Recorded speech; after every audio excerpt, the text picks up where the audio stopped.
What's up, everybody? This is the poker coaching study session. Today, we're going to be looking at Just some interesting hands that we all played this week. I got this one on video, so we'll just look at this and see why it matters. Don't even remember. We have 5-6 suited. Oh, I know, because we're going to do the 5-6 suited 3-bet here. All right, so we have 5-6 suited in the big blind. Small blind raises. The instinctual thing here is, of course, a call, right? I mean, 5-6 suited is good enough to see a flop.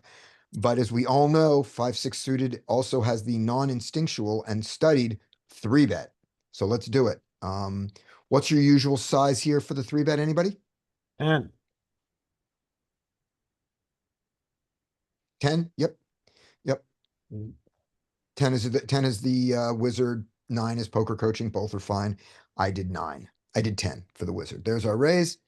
And what happens? We get the 4-bet. Yuck. And what does 5-6 suited do against the 4-bet? I think it's a defend. It's a defend. And by the way, look at our stack depth. We're 200 big blinds deep. It's definitely a defend. It's even more of a defend. It's not going to be fun to defend, but it's a defend. And again, this is one where it is probably a mistake, to 3-bet 5-6 suited pure and then call pure. So this is probably dependent, for this to be profitable in the long run. Let's fold here. We get a small blind open. Our 5-6 does this much. You're still on 100 big blinds, not I know. 200. Yeah, I'm not 200 here. Do I have the 200? I don't have You the don't 200. have the 200. I don't have the 200. Okay. But it's going to still be the thing. It's just, you'll notice how it's a pure call here. It's Mhm. probably, if you're doing this as a pure 3-bet, you're probably going to be in this region too often and be, and the point of this is that it's protected by all of this, not by this stuff. And if this is overweighted, you might be in trouble. But anyway, this time we do it. Let's play on. All right. What are we going to do on this? He checks. Does he check to us? I think he lovely and checks to us. He does. He checks.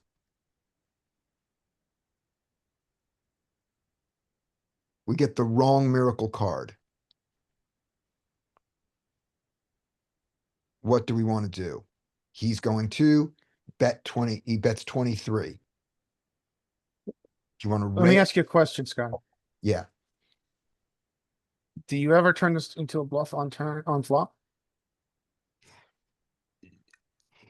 I didn't want to because he has so many check raises that are going to be really unpleasant. Okay. It's almost like you'd rather. So let's take a look at the range that gets here. Let's not say a hand we don't have. We have queen 10. You'd almost rather do it with queen 10, which is a gut shot, because if he raises you, your 10 is not good and your queen is not good. We never get here. 4-5.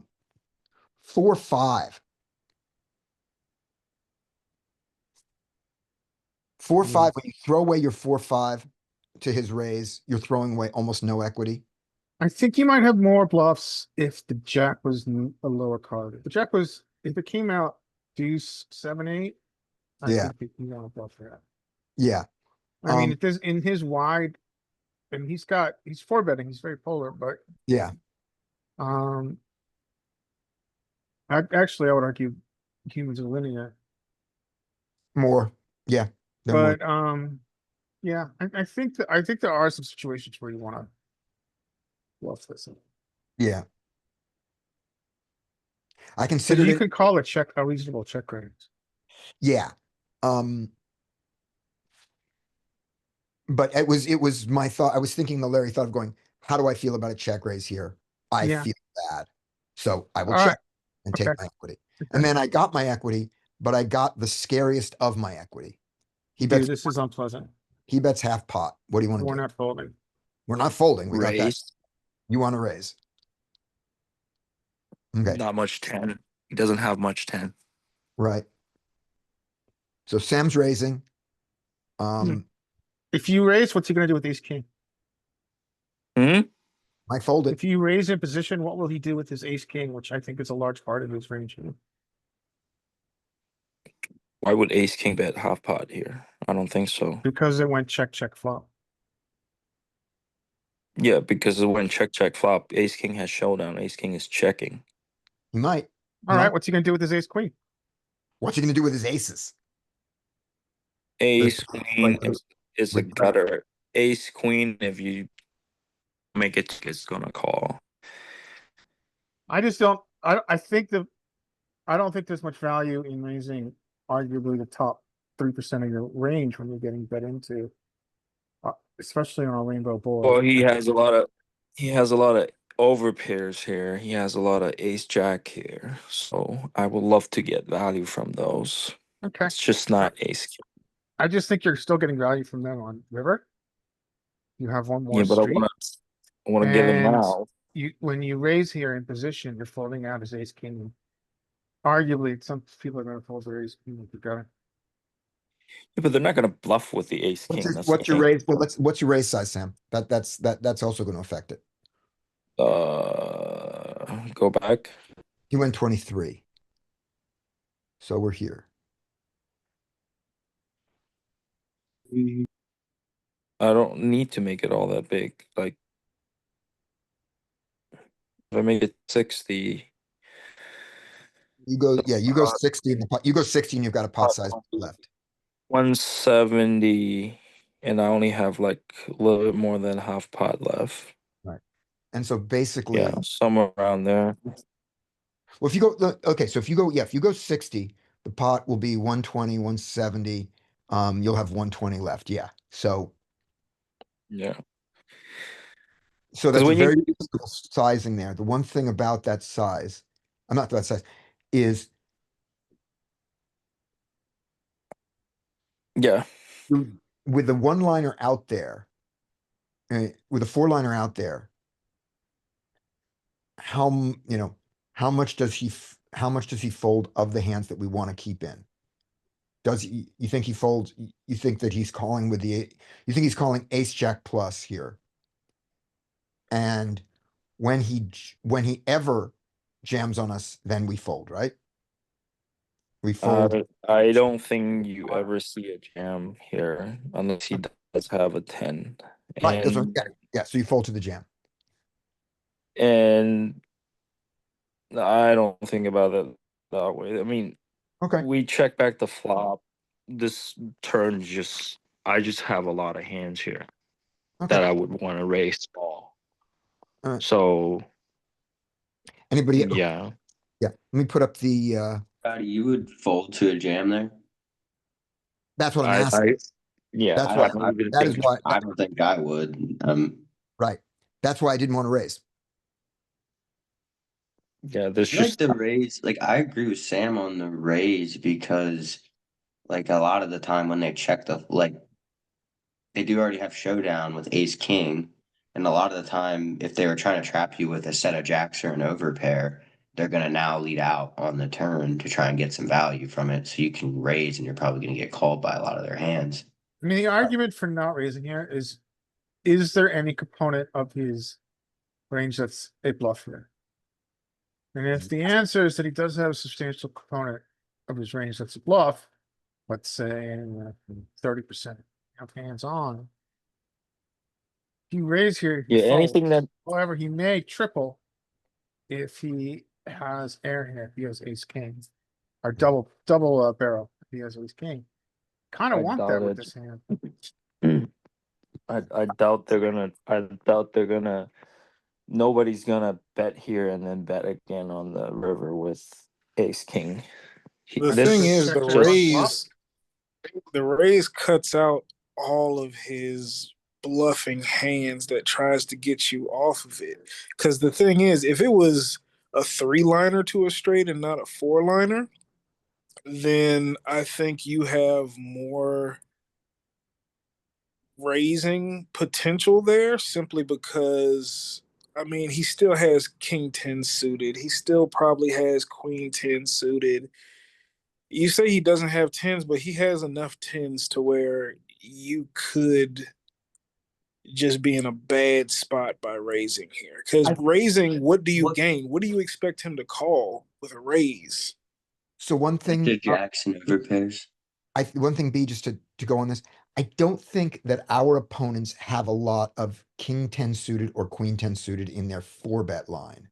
I think that that's going to be the, remember, he's small blind, right? Is that true? Or wait, did I do this wrong? He's He's blind big versus blind. Oh, I just opened? No, he's small blind. The guy shows up. He's small Oh, blind. So this okay. is blind. This is blind v blind, right?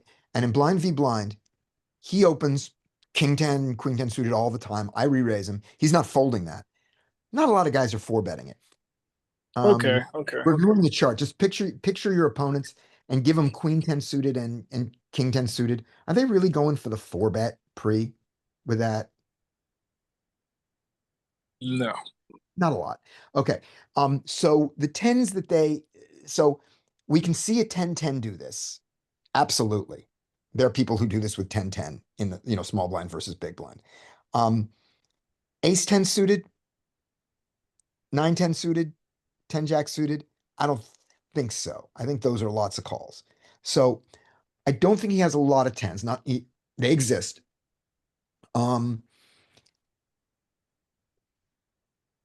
And so, and then go on. So that's all I wanted to, it's just I wanted to throw in there. I wanted to give the context. Okay. So go back to your argument now.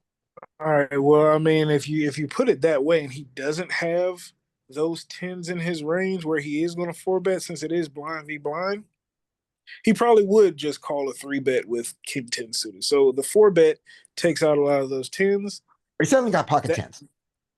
Right, outside of pocket tens. But it's like I could see the argument for a raise at that point if you're taking all of those tens, those suited tens out of his range, then yeah.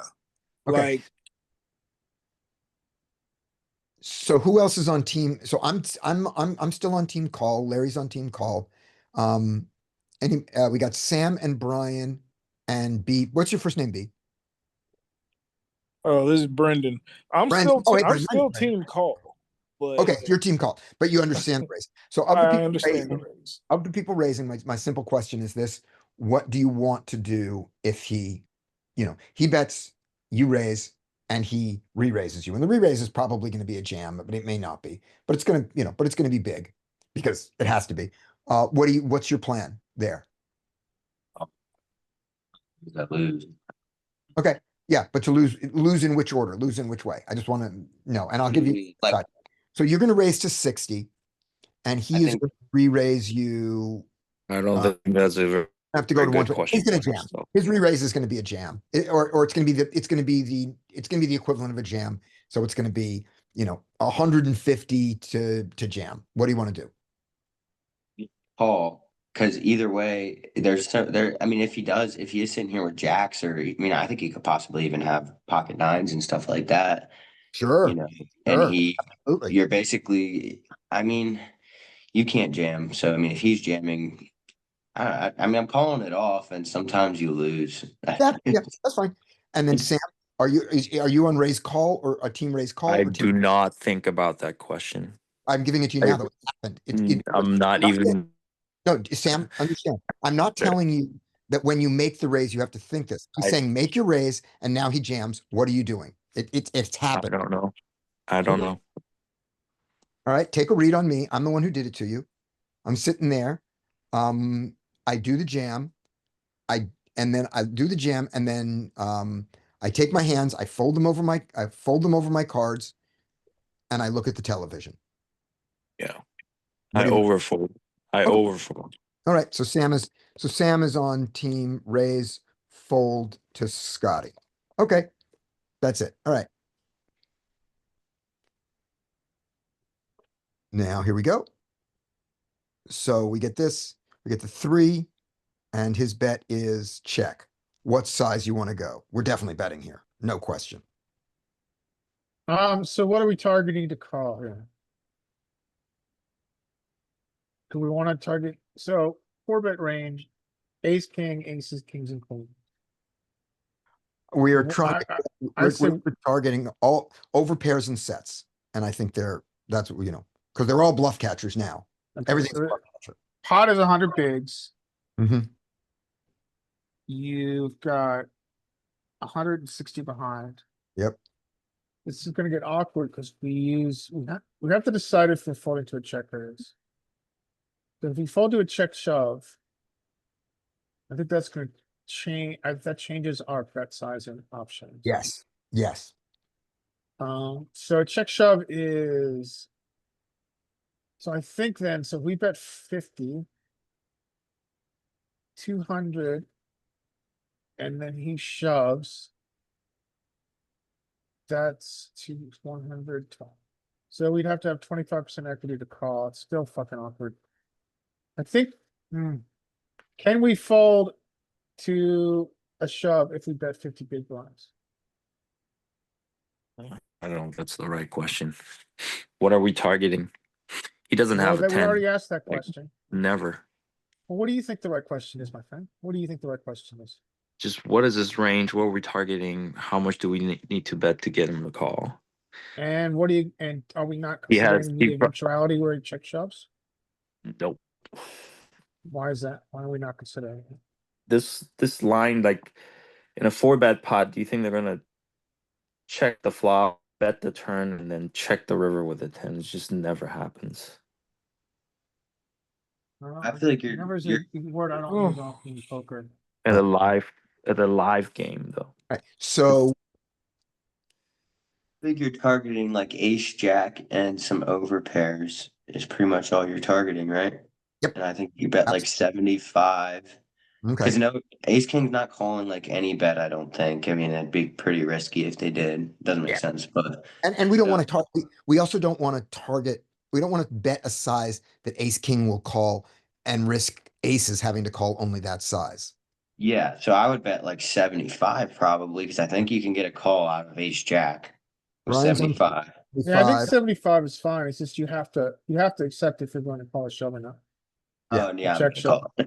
At 75, I think you have to. Yeah, Well, I you only think have 75 behind then if you Yeah. figure I call. think I like 50 because I think it gives us the option to back out of check Okay. shove. So Brian is 75 and call. Larry is 50 and Arguably, it's very hard for him to call anyway because we've got photos straight on here.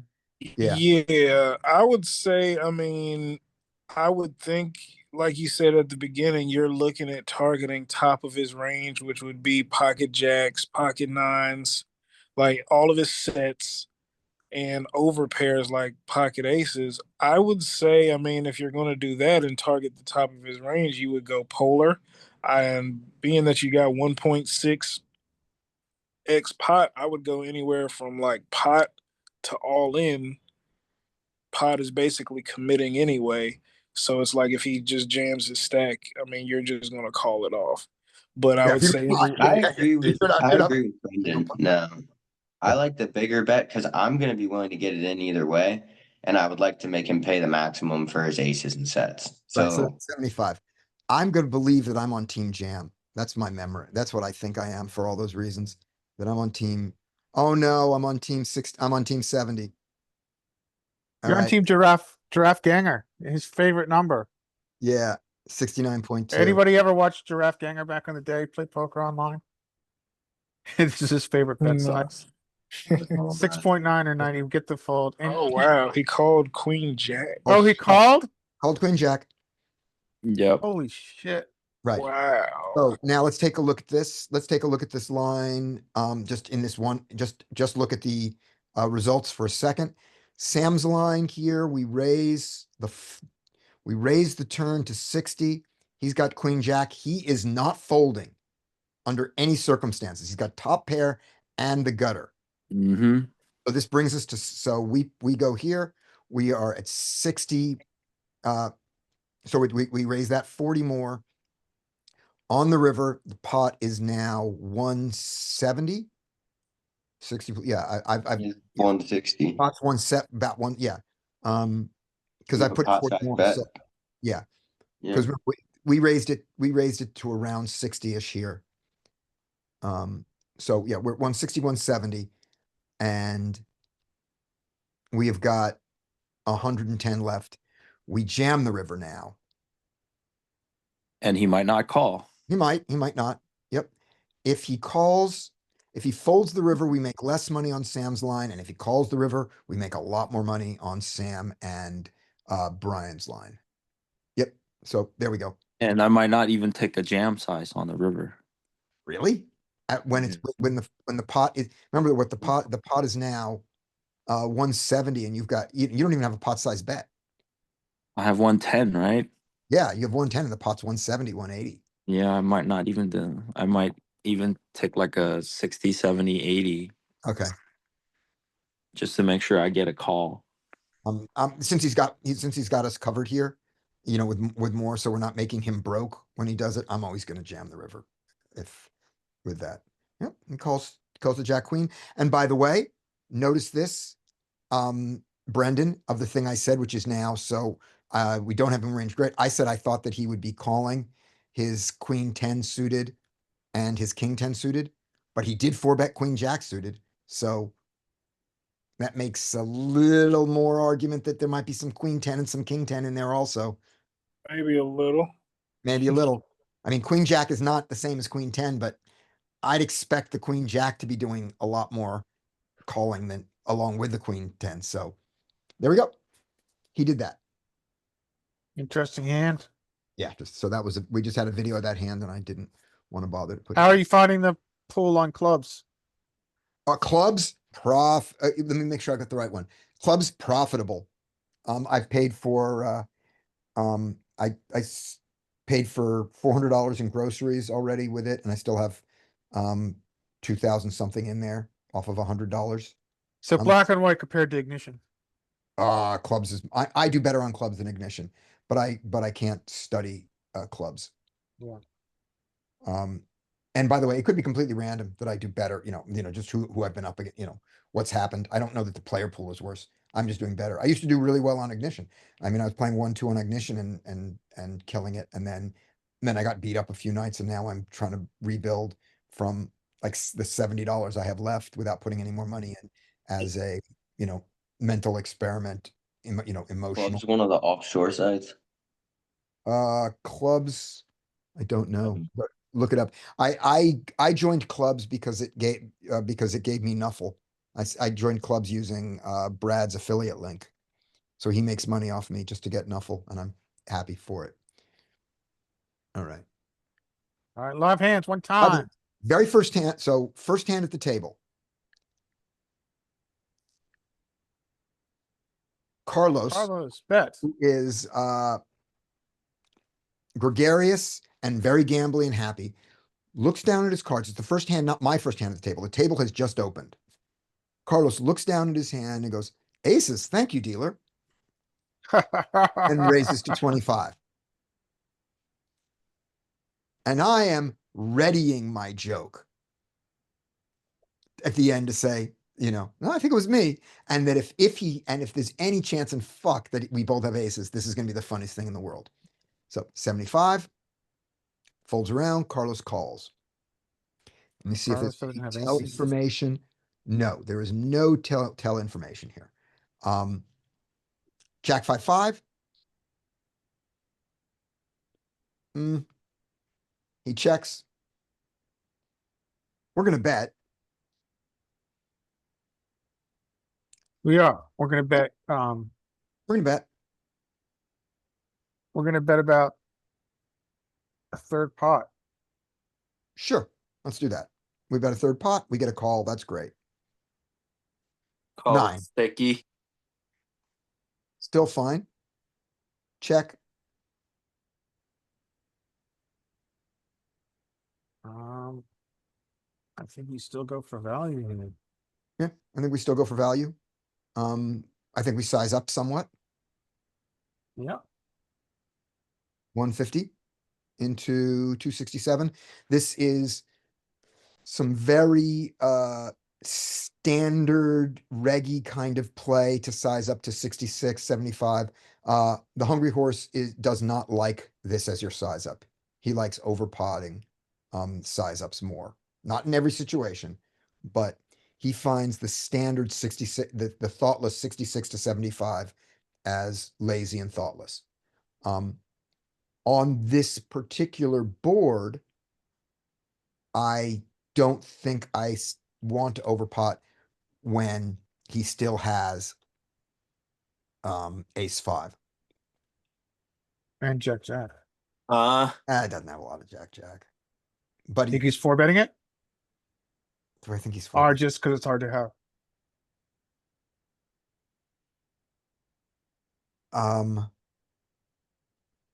Is he four betting it?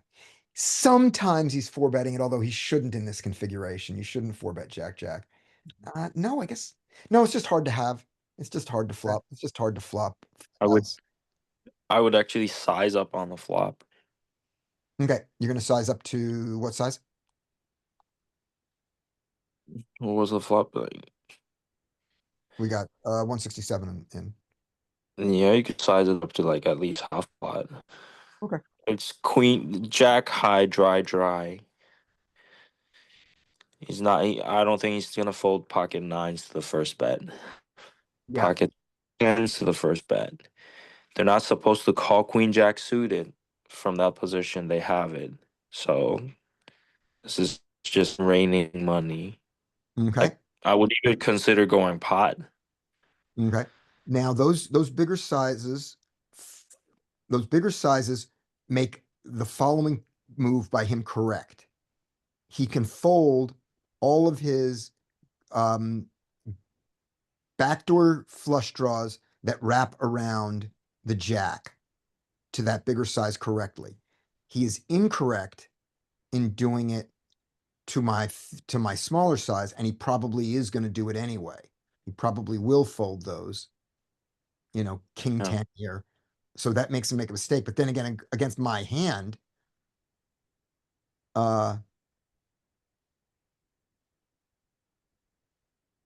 he makes a different kind of mistake against each one. That's what I'm saying. Against my range. Yeah, I think My even hand, if you make it, care about him. does this guy have a limping range? We don't Sounds know like yet. you playing with him. You play with I him. played with him before, and I don't remember if Carlos has a limping range. No, I don't remember. I don't remember. Yeah, We might find out later. doesn't have to be pot like, but I think you could go instead of 50, you could go 75, 80, 90. He's just gonna call with the same range like sevens, eights, nines, queen jack, king queen, king jack. I don't think any of those are folding to Oh no, I don't think he's folding a single pair to a half pot bet. 70, 75, 90, 80. Okay. All right.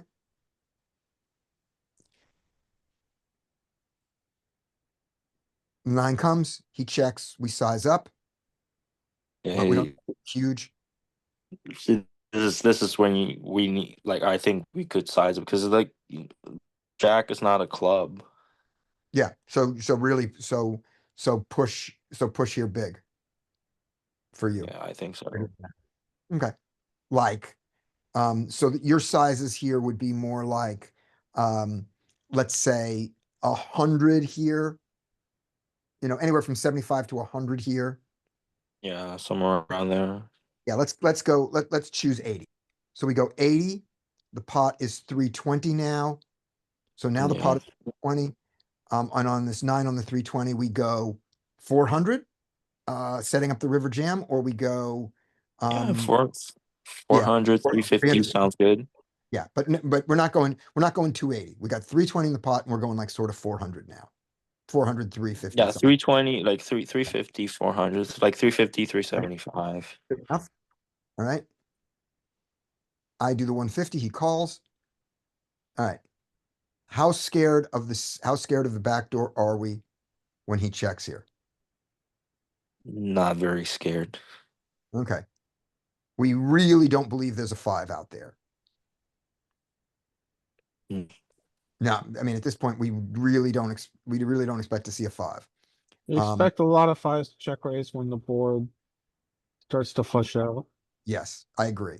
So we don't expect to see a 5. We don't expect to see 8-10. Unless That it's ace 10, 8-10. 8-10 of clubs, yeah. No, it could still be like 8-10 of 8-10 of hearts. hearts, 8-10 of clubs, 8-10 of spades. Why not? He calls 8-10 of hearts for 50 sometimes. Calls the 150. Yeah, Yeah. unlikely though. Unlikely. He has to open the 8-10 and call the 3-bet. Yeah, unlikely. Yeah, so we don't expect a lot of 8-10. And so it really is the clubs, the back door. Yeah. But we expect to see a lot of ace jack here and a lot of 10-10 and queen. Right? Yeah, ace. He will have ace jack of clubs, king jack of clubs, queen jack of clubs. Those are the 3 combos. But he also has like all the Also, other queen jack suited. jack of diamonds here. He Yeah, hasn't all the folded. other king jack, Yeah. So all the with other this, king jack, queen jack, ace jack. right. So with this in mind, when he checks, who's checking behind? Put it either say it or put it in the chat. Who's checking behind? Who's betting? And if you bet, I want the size. And I will tell you what size I believe I went. 350. Okay, you went. Okay, you're 3. So 7. That's not $75. That's 75%, right, Mike? Put it in dollars, just because Yeah. we're playing cash. 75. I'd probably go like 400-ish. Right. Okay. I think I'm gonna go.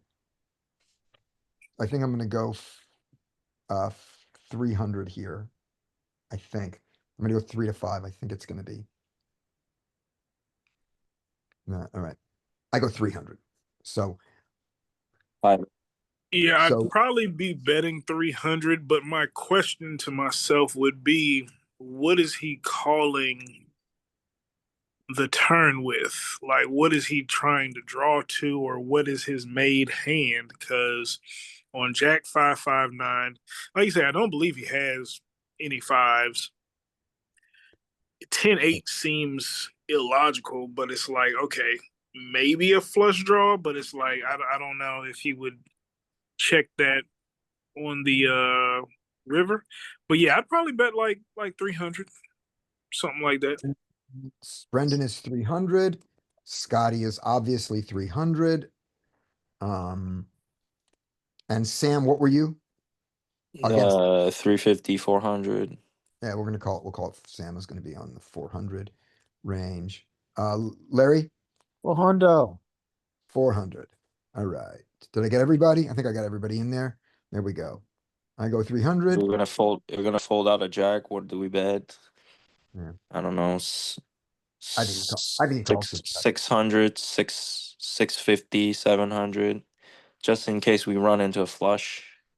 He We calls. don't have to jam all in. 6-4. Yep, he calls with a flush. So there we go. The people who said he wouldn't be there with 8-10, people like me were fucking wrong. How does he call? Well, that is an argument for sizing up on flop. He correctly called his backdoor and backdoor that It's wrapped double around. back doors on flop. He correctly called that with the over dangler that It's a blocked. tough start to the night. Yeah, so very first hand, very first hand, we're down 550. And it's like, and I reload. It's like, okay, time to get to work. And I did the thing that was not necessary here, but I believe I did turn over my hand and say, you didn't have aces. I had aces. I think I did. I And You're expect, see, allowed to do that. that's why I was saying like I'd start questioning what he has calling on the turn, because obviously you have aces, and he made that joke originally. And usually, from my experience, when people make that joke, they have a really shitty hand. But Yeah. the fact that he continued through, I'm like, okay, maybe a pocket pair, maybe he did back into the flush. I don't know, but yeah, that's a nasty one. Yep. The one thing about this note here, the 9 of clubs is a guess. So the 8-10, the 8-10 is not relevant. I don't remember which club it was. on the turn. So the two, the, let's see, how do I have this written down? Yeah, I just have, it's, all I wrote down was that that the second club might have been not, the second club was whatever it was. Don't know. You know it wasn't an 8 or a deuce of clubs. Or 3 of clubs, I mean. Oh yeah, I'm saying this nine, I believe it was the 9 of clubs the 9 of clubs could have been a 3 of clubs. I don't remember what it was, but it's not a 4, 6, yeah. So anyway, going on. Because that's a straight flush, 3 or 8. Yeah, it wasn't that, but that's assuming these other ones that what I remember clearly was club, non, non 4-line, non 4-liner and not an obvious straight, that it wasn't like the easy 3-card straight or something like that. Okay. No limps at this table. Who's soft? Don't know yet. I asked for a table change just to be on the list because nobody did anything particularly soft except for this first Carlos thing. 30 minutes later, the floor came over and asked if I still wanted it. I looked at the other table, and while looking, he said, "Your table looks good. Like, why are you leaving?" And I chose to believe him. Let's find out. Because looking at the other table, it was sort of like it was going to be my stereotypes at the other table. It wasn't like I had a particular person who was a target. So let's find out. Here we go. Ace-9 suited on the button. We like that. Limp, limp, limp. Okay, 2 easy ways to go here.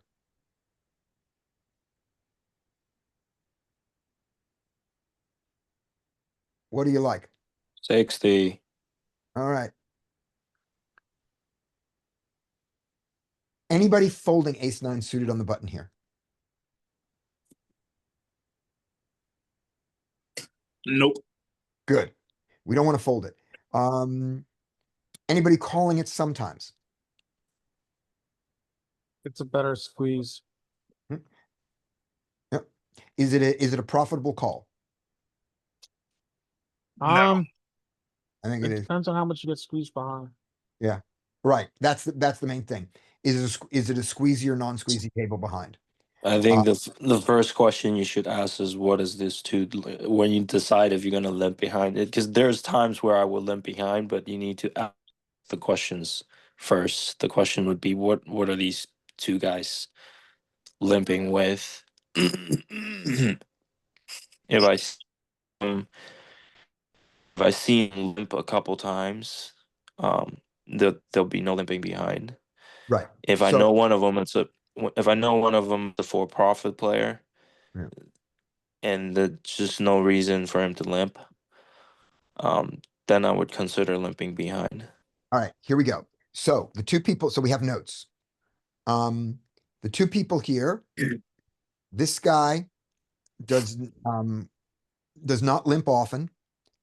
And I thought I remembered him doing a limp re-raise in the past. I wasn't sure, but I thought he did it. But what I know is he doesn't limp often.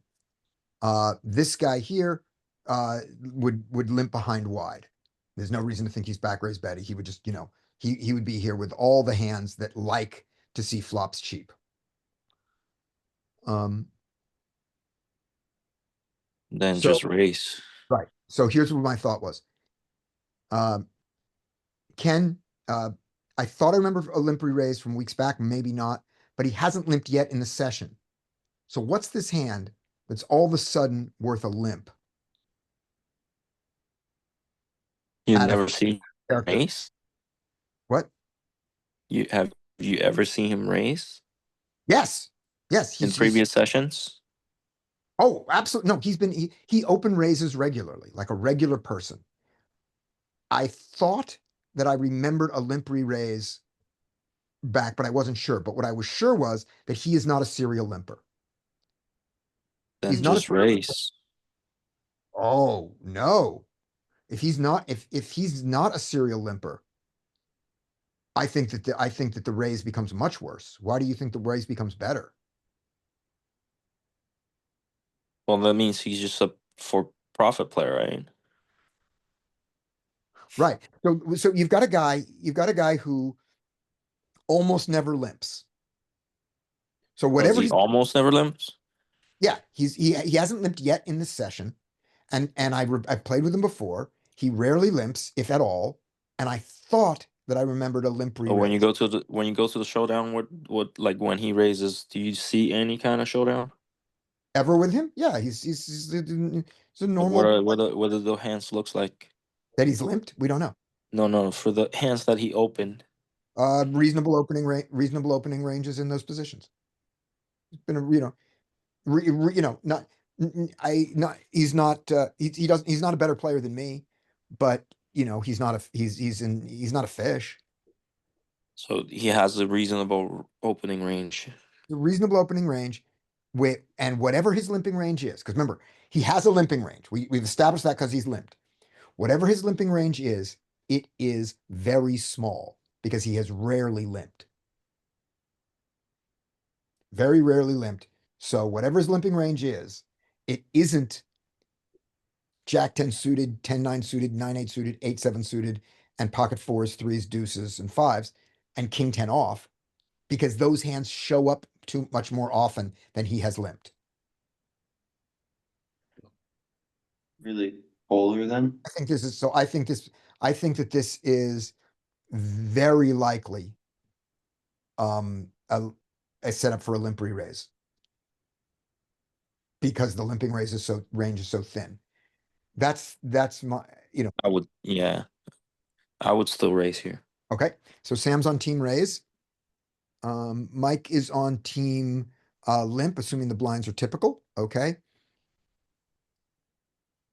And Mike was on team big size on the flop in the ace hand.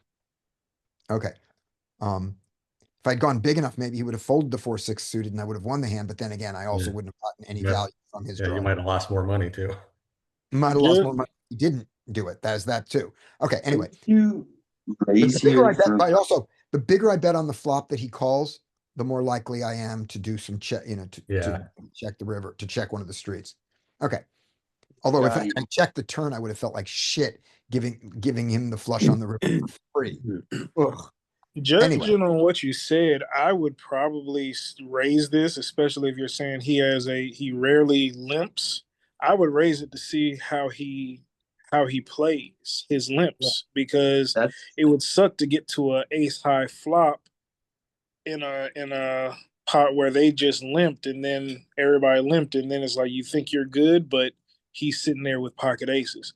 So it's like That's true. You don't want to so put a you lot want of if I limp and if the hand goes multi-way and the flop is and the pot is ace high, the flop is ace high, I should be very careful if a lot of money goes in from anybody because exactly. it's going to be a multi-way pot. So there's that. So I really, really, really want spades here. Yeah, because like if I raise pre-flop 50 and then he comes up over top and three bets me, Fold. I can get out of there and I'm gonna lose a lot less pre-flop than I would post-flop if I get an ace high flop by limping.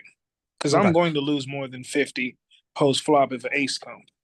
Okay. And especially an ace with a spade on the board. I'm calling whatever he does. Yeah. That's interesting. That's an interesting way to look at it. Okay.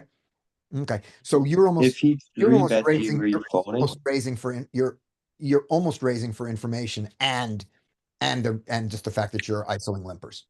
Right. Because if you remember what I said maybe a few days ago, like people in my game limp hands as strong as like ace queen. And even sometimes aces for the real nitty people. So it's like, yeah. Yeah. I don't think they limp aces nitty, by the way. I think they limp aces tricky, but they limp ace king nitty because ace king is a drawing hand in their minds. Okay.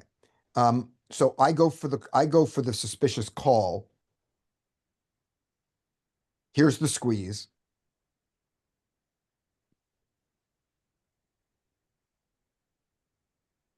There's the over, and I high five myself and very happily. You should 3-bet this guy when he opens. Because he moved aces into it, because he moved aces into range. Yeah, because he's lacking the top of his range. Yeah. The adjustment is to 3-bet him. Right, on his raises. Yeah, when he opened, just 3-bet him. Okay. There we go. I at 241, I changed tables. Hand 1 is limped. Hand 2 is limped. I am home. I'm in seat 5. Seat 8 is limped. Seat 1 is limped and limped. I love this table.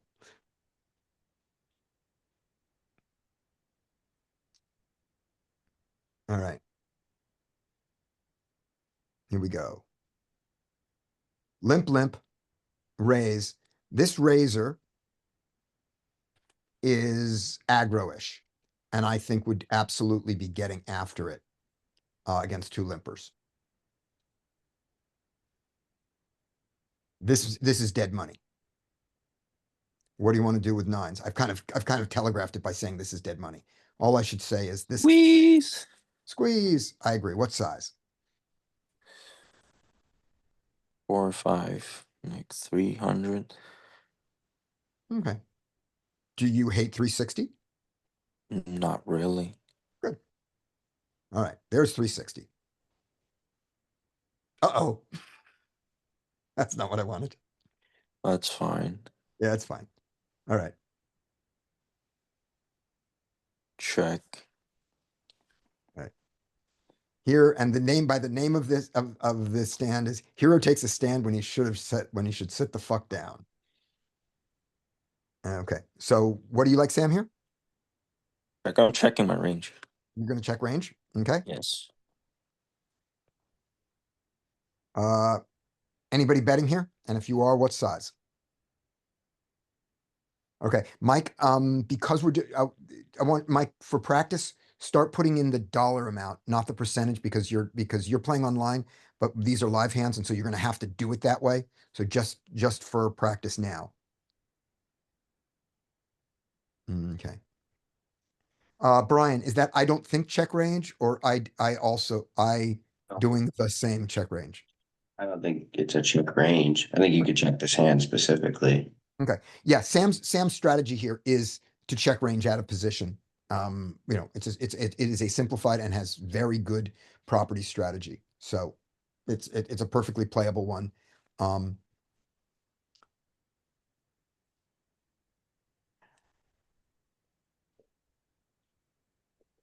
So Larry likes to check with his hand. There's all kinds of good reasons to check this hand, all kinds of good reasons. I don't think that this is a particularly good idea, what I do here. I bet just over a third. I bet like 300 or 360, and I don't think that this is the right thing to do. And my note at the time was, uh-oh, I bet 300. When I call, he has 700 left, and I'm done with a hand. So I bet the 300, he calls, and I have mentally checked out now. All right. This was the time, I've just burned off these chips. Oh, that's nice. No. Checking. I looked at that and went, that's nice. Am I gonna call his 700 now with this? I don't think so. I don't know. Yeah, I don't think you should do that. I like what like stop for a moment and just think about what his range is. Yeah. You 3-bet, but you kind of 3-bet kind of big.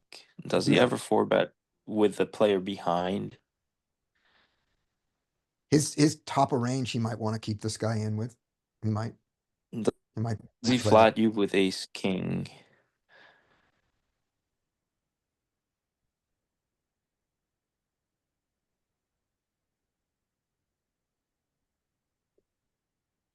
that.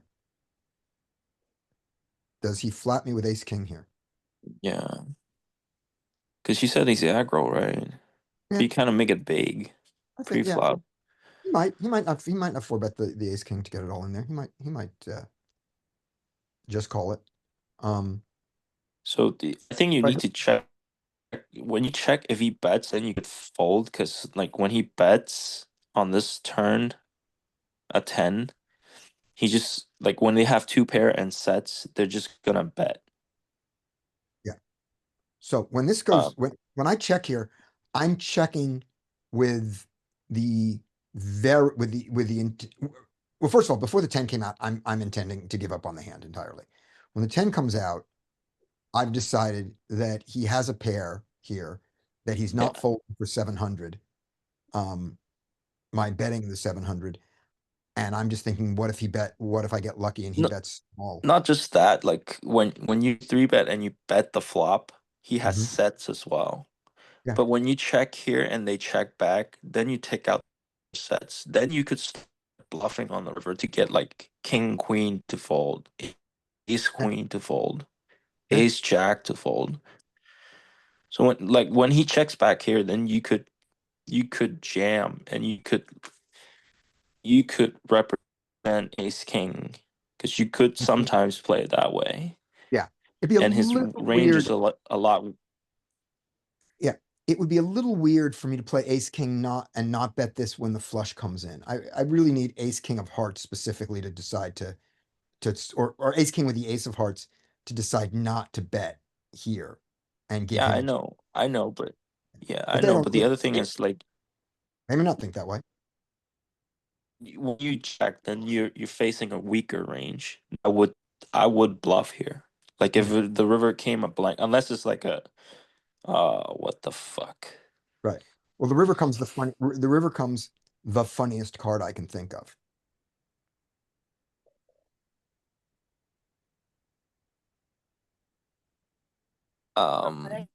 Yeah, that's nasty.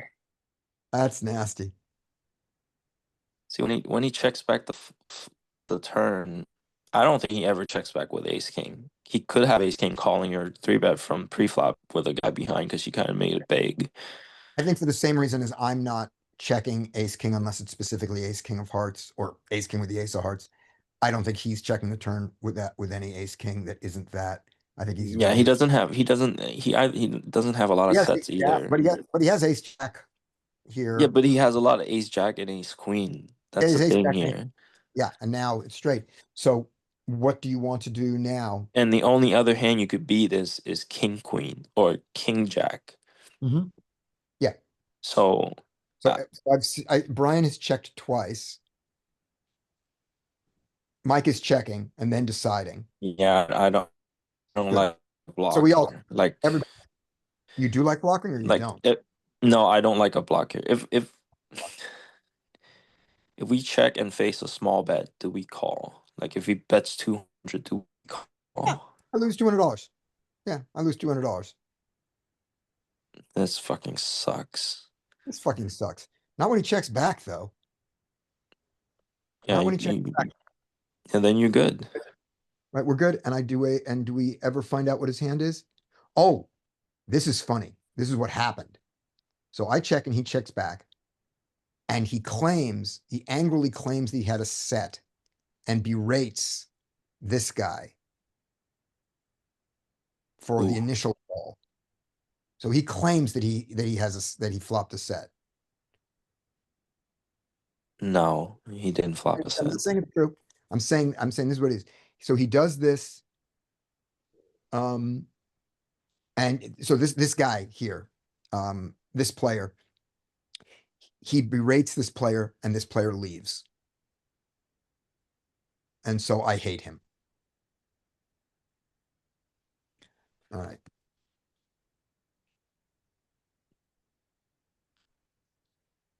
So we have queen 7. Here's- How does this thing get in there? So this player here gets a hand, goes to fold it. The dealer tells him, no, you have to post 5. To get the hand, I told you had to post 5. So he's got 5 in there, and then he puts in the 5 and completes it. This player here also posted. Just So it's posted. shit hand. Yeah, so these guys are both new to the table. They posted. So 2 important things happen with the fact that they're new to the table. One is they didn't see the 9-9 hand. So they did not see the hand that just happened. And the other thing is this guy wanted to fold his hand, and this guy's hand was not good enough to raise against a hand if he saw it, if he got the tell that this guy wanted to fold his hand, this hand was not good enough to raise. Either way, this hand wasn't good enough to ISO in his mind. And when they post All right. 5, so they You have gave to me. You complete, gave me right? all. They post Yeah. 5. They post 5 and have You, to complete you, for you, 10. all right, you gave all the good reasons. Make it Right. 80. Right. This is right. It's right. It's any 2 cards, right? Yeah. You gave Right. all the good reasons. Make it 80. Exactly. Right. And queen 7 are 2 cards, and Sam's size is 80. What size are the rest of you going? We got some squeezes in there. What's going? I want to see the dollar amount. Squeeze Mike, that Mike, lemon, baby. Mike, did you bet 140 on the, did you bet 140 on the river with a 9-9? Is that what your bet 140 was? That's what I was thinking. Would that have? I'm wondering. I didn't even consider that until after the hand, Okay. like a B10, right? The 10%, Yeah. and then you'd fold if Could you raised. Yeah. yeah, you could. Yeah. Does he call us with a set? I don't know. I don't know. Maybe. I think he does. Does he raise us with nothing? Because we wouldn't ever bet an ace that size? Don't know. All right. I just don't know. So I'm seeing some 60s here. I'm seeing about 60. Sam is 80. And I'm almost positive that I'm on team Sam here. I'm almost positive. Yep, 80. We went 80. Fold. And it's just the idea of let's take advantage of our reads. Let's take advantage of our tells. Let's commit to them at the stakes that we can afford, not because we're being macho and not because we think we're so good, but to find out how good our reads are. So over rely on your read at stakes that you can easily afford is the homework for the next month. Yeah. You gave all the good reasons. Yep. And I want to, yeah. And then find out whether you're right. Find out if your reasoning is right. Are you in there? Are you getting the right story in their heads? If not, let's reevaluate and make our reads better. But let's not move forward with the sort of wishy-washy. I kind of had a read, but I didn't do it, and therefore you don't learn. And so you stay with these sort of wishy-washy reads. Let's find out that we're much worse at poker and much worse at reading our opponents than we think we are, or let's find out exactly how good we are at it. At stakes you can afford. All right. If I had ace 9 here, I would make it 40 or 50 or 60. Okay. Yeah, if you had some real hands that didn't mind the calls. All right, Yeah. here we go. The aggro guy left. Good riddance. Seat 8 has open limped ace queen off. Okay. So his opening limp range is not shit, but it shouldn't be doing it like this. Okay, here we go. Jack. Oh God, did I play this so bad? So bad. All right. So here is my over relying on a limp here's my over relying on a read that was completely wrong, to give you a little background in advance. This player here has been doing a lot of limping and almost no raising, maybe no raising yet. I'm gonna guess is that he's limped a third of the hands, more than that. I don't have real stats because at the table you're kind of you're guesstimating as it goes. But he's been a serial limper and not a raiser. Now, is he the guy who limped ace queen? Let me see. I am in seat. Let's see, what's my seat? I'm in seat 5. And the guy who we saw do that was seat 8. So no. So he's not that guy so we don't know how good his limps are. We may have seen some showdowns, they may have been crap. Nothing notable and nothing that I wrote down. Okay. So he raises to 20.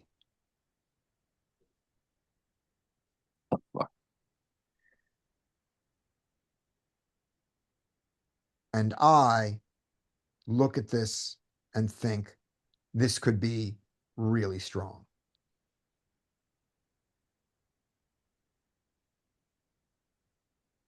And maybe against this kind of player, I should do that if he raised to 40. But the 20 seems so weird after all the limping. Again, it was like the other guy going, What's this hand that suddenly is worth 20 to you? Hmm. So when this happened, I immediately thought, because, no, that's not true. I haven't seen my jacks yet.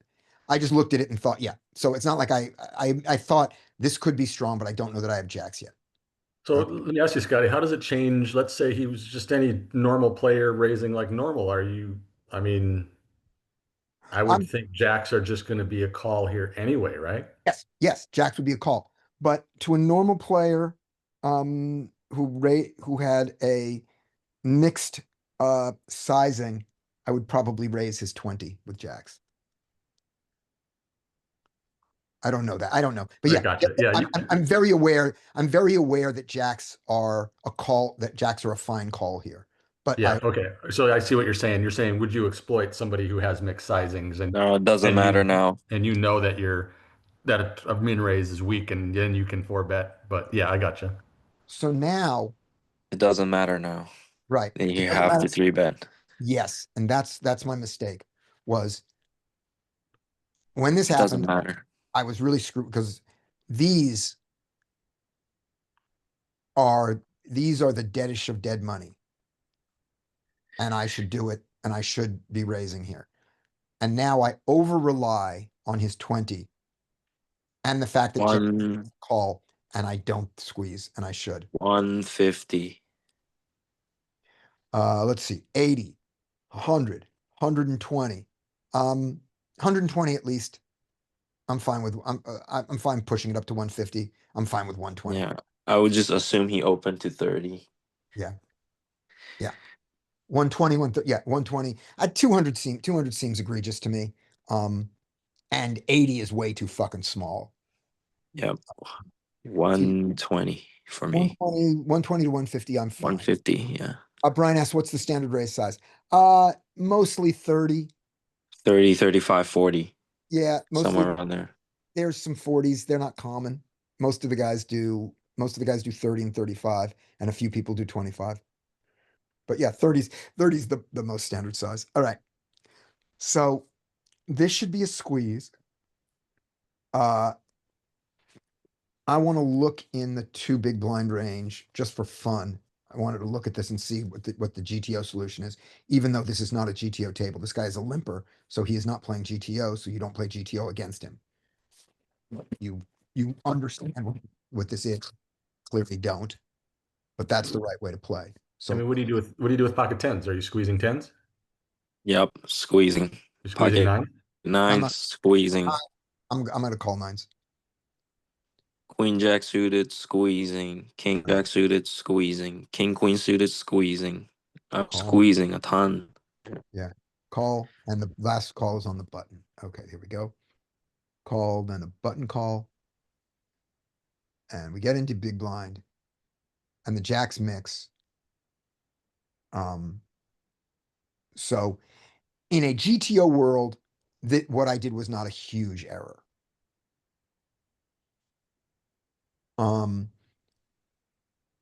What the error was my interpretation. We're gonna find out what his hand is, by the way, just so you know. Was what I thought this meant, and I could not have been more wrong.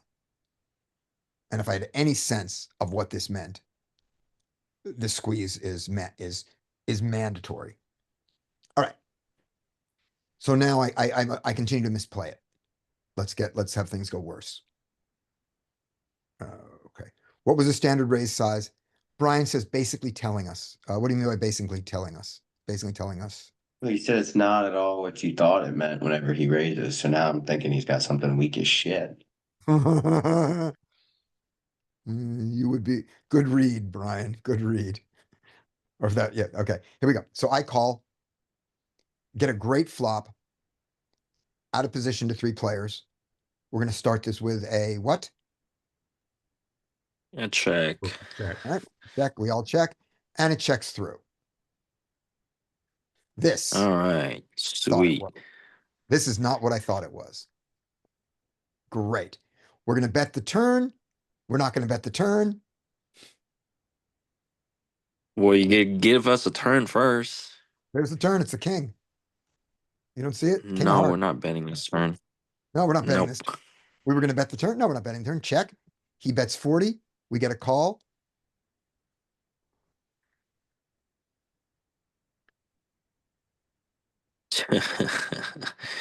I think you call Oh. once, that's it.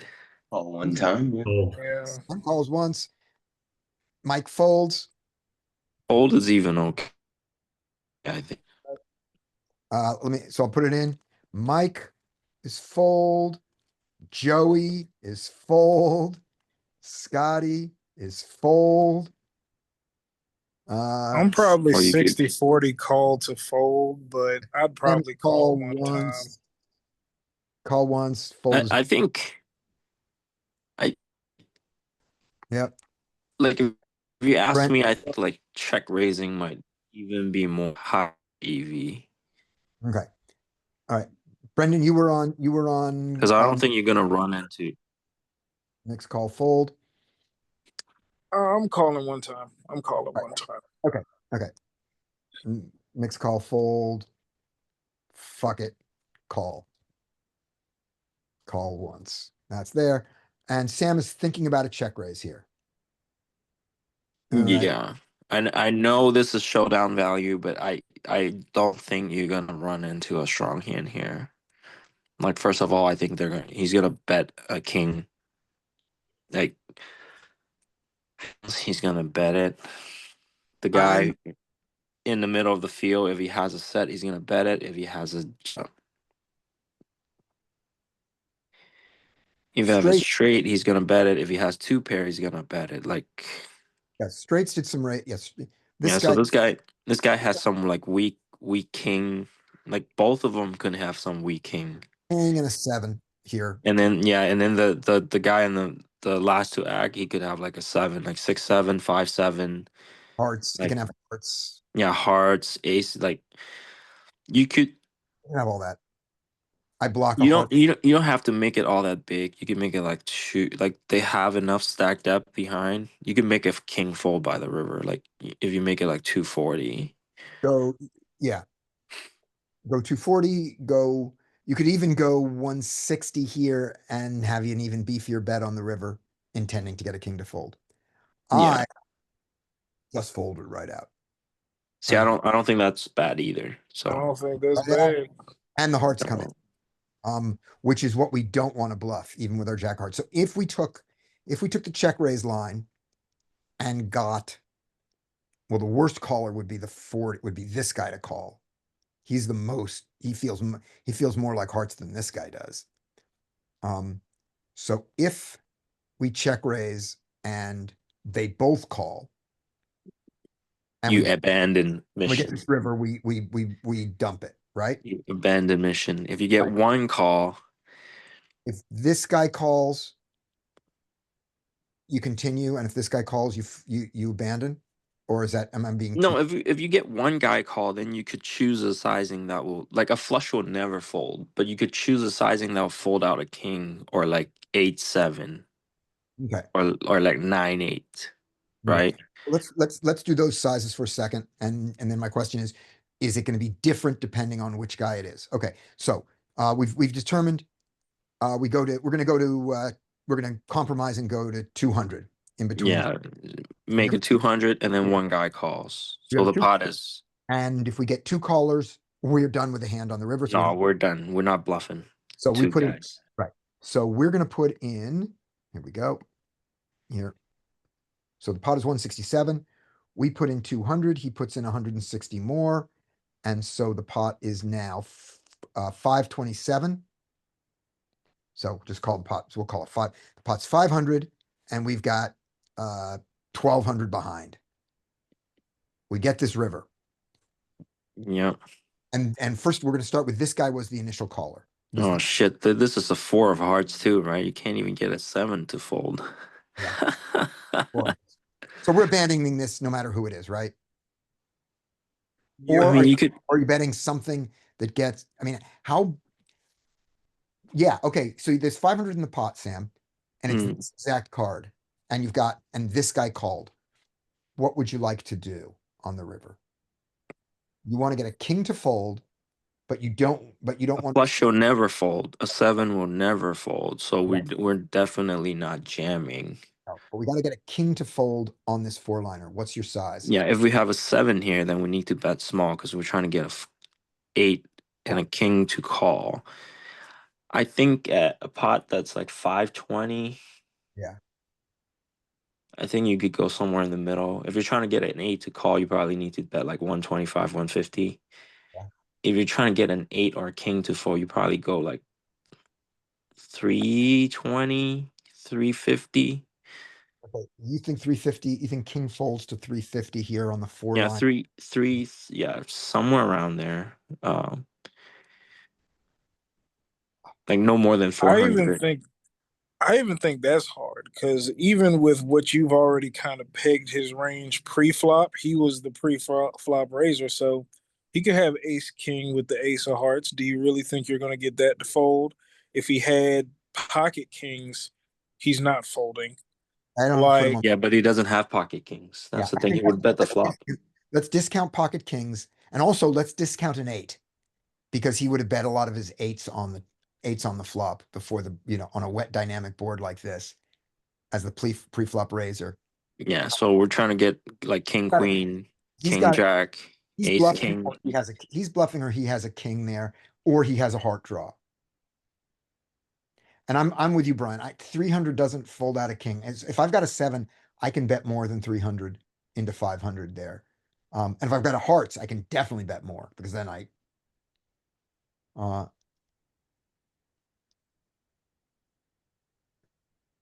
so Brian thinks he needs 750 to get a king to fold. I think we need 450 to 500 to get a king to fold. Everybody's different because like Sam thinks you can get it. Sam thinks you can get a king to fold for around 300. on a one liner because we check raise the turn. Yeah, yeah. Yeah. And the 750, when you go 750 there, A king is definitely folding for 750. That it's holding a 750, but yeah, you're also paying 750 to run into a flush.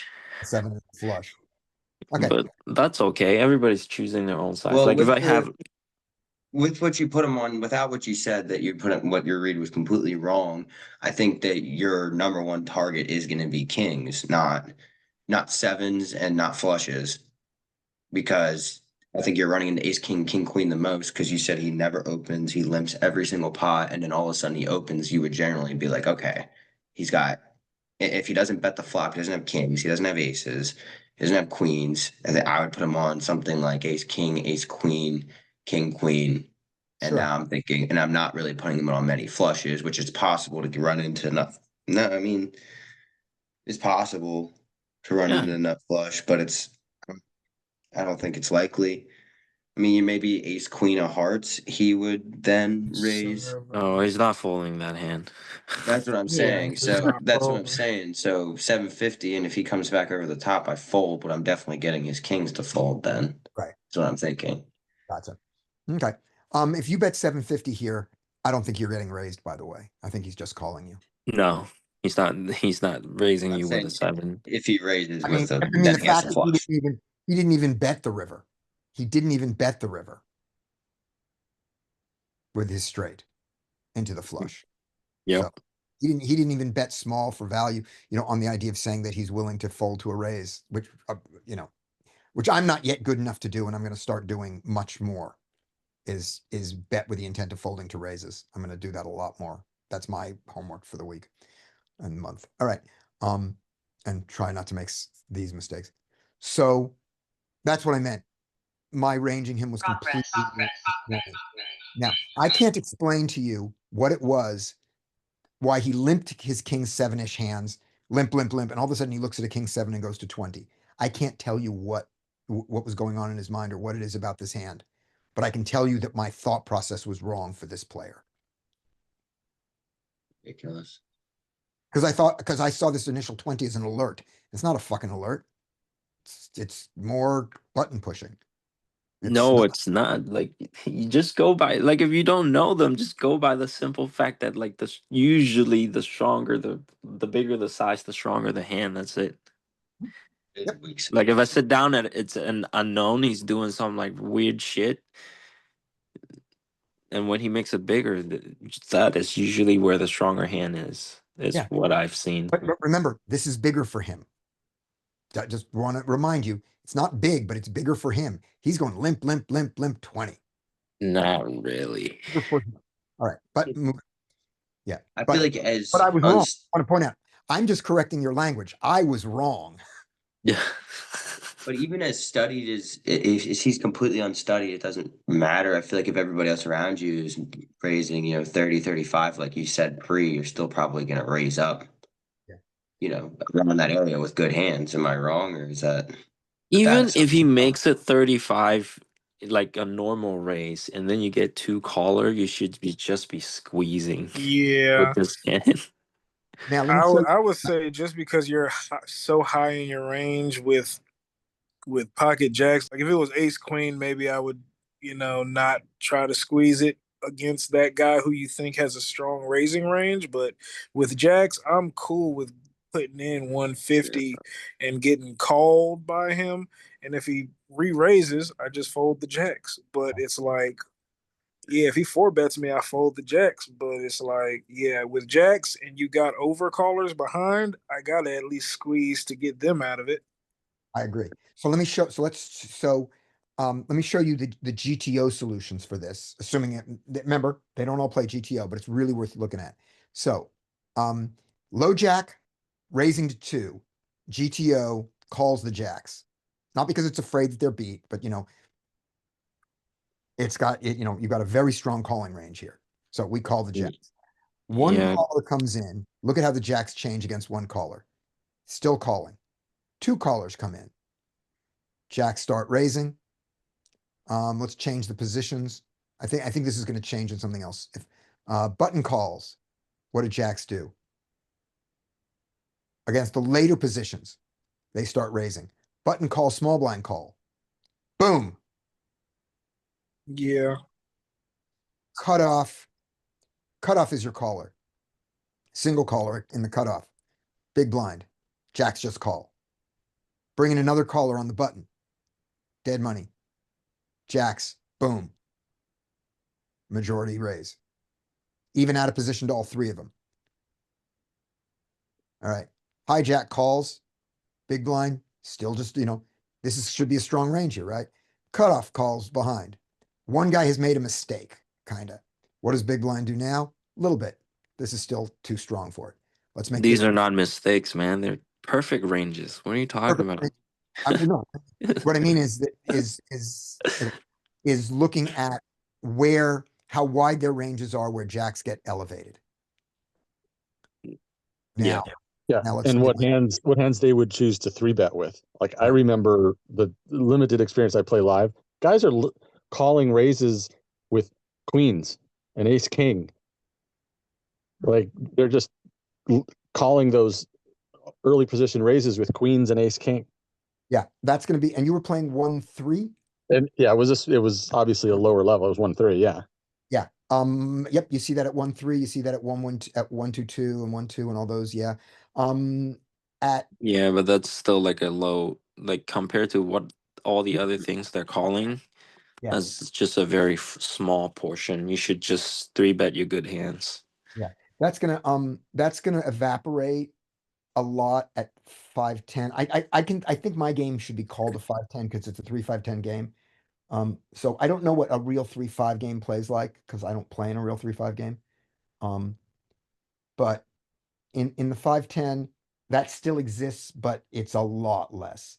It's remarkable when you see it. So we're going to see a limp at some point from an ace king, and it's like, oh, I should really notice this. And the ace queen, I wrote down to note it. So Even at that game that you played, yeah, I've seen kings over limp and then aces over limp, like kings open limp and then aces over limp. Like people do dumb shit like that, but like they always wake up. yeah. So Jacks against, you know, the super under the gun version. Button calls. The jacks start. The jacks are still not doing it yet. We can't get it. And let's put it a second caller here in the full thing. This is gets early. So the jacks wake up more and more as more callers come in. That's the lesson here. And just to look at something like this in peak where we have lots more call opportunities. We're gonna go Wait, look at the calling range from the big blind. Multi-way. this one. No, the one that you were just showing. That would have been, I was on the 2.5 here. See, there's no calling. Look at that. Like what's the setting here? UTG open, and UTG, then and the button calls. And then the small, like I'm telling you, literally, like this kind of looks like the hands that I'm playing. I'm not even calling from the big blind, like ever. Yeah. Like these are the hands like 5, 6, 7, threes, like eights that I'm calling from the big blind. so under the gun raise, big blind alone. We all know this is going to be what are jacks going to do? Everybody against the eight-handed, no rake, under the gun raises. What are jacks going to do in the big blind? Throw in the muck. Your call. Hold on, close. Let me get this. Jacks. Pure call. Okay. What position, where do we want to start raising our jacks against, just a single open? How late do they go where we start, where the jacks want to come in and do a lot of raising? Probably like cutoff, right? Yeah, kind of late. Yeah. I think I'm going to go with, Hijack cutoff somewhere around there. I'm I think I'm thinking gonna- like hijack or low jack. yeah. Yeah, I when think the- I'm going to call against the low jack. I'm going to raise against the cutoff, and I think I'm going to mix in the hijack. Let's see how close that is. All right. And this is in peak. Low jack, big blind. Really just calling. Let's ignore that for now. 5%. If somebody does, if I see you raising this here, I'm not going to say you did anything wrong in a hand review, but in terms of learning their ranges, that's that. Okay. Against the hijack. The Push. hijack. That's where it is. That's your dividing line. Low jack to hijack. And then cut off. Just fuck them. Just all the time. We are not messing around with you guys in the cutoff with jacks. Okay.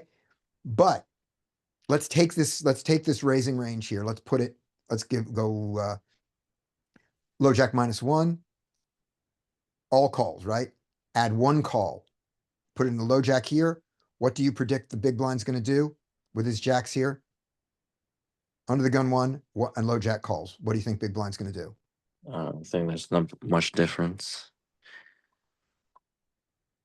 Mostly do what? Somebody say it I out think loud. it's mostly just still calling. I think it's mostly called with one caller, but yeah. Now let's put this, let's see how it changes. If this caller, if we're going to be in position here, I'm going to hit call here. Give me your prediction of what jacks do to the under the gun. Yeah, if the small blind calls, then that's a little different. I'm gonna raise a little bit more. Yeah, more than 50% or less than 50% raises. I think it's still gonna, because your openers Less. from early, it's still gonna be less. I agree. I think it's going to be I think it's being like the 20% range. Something Yeah, like if you change it to like low jack and then small blind calls, it might be a There it is. different story. Yep, there it is. Exactly.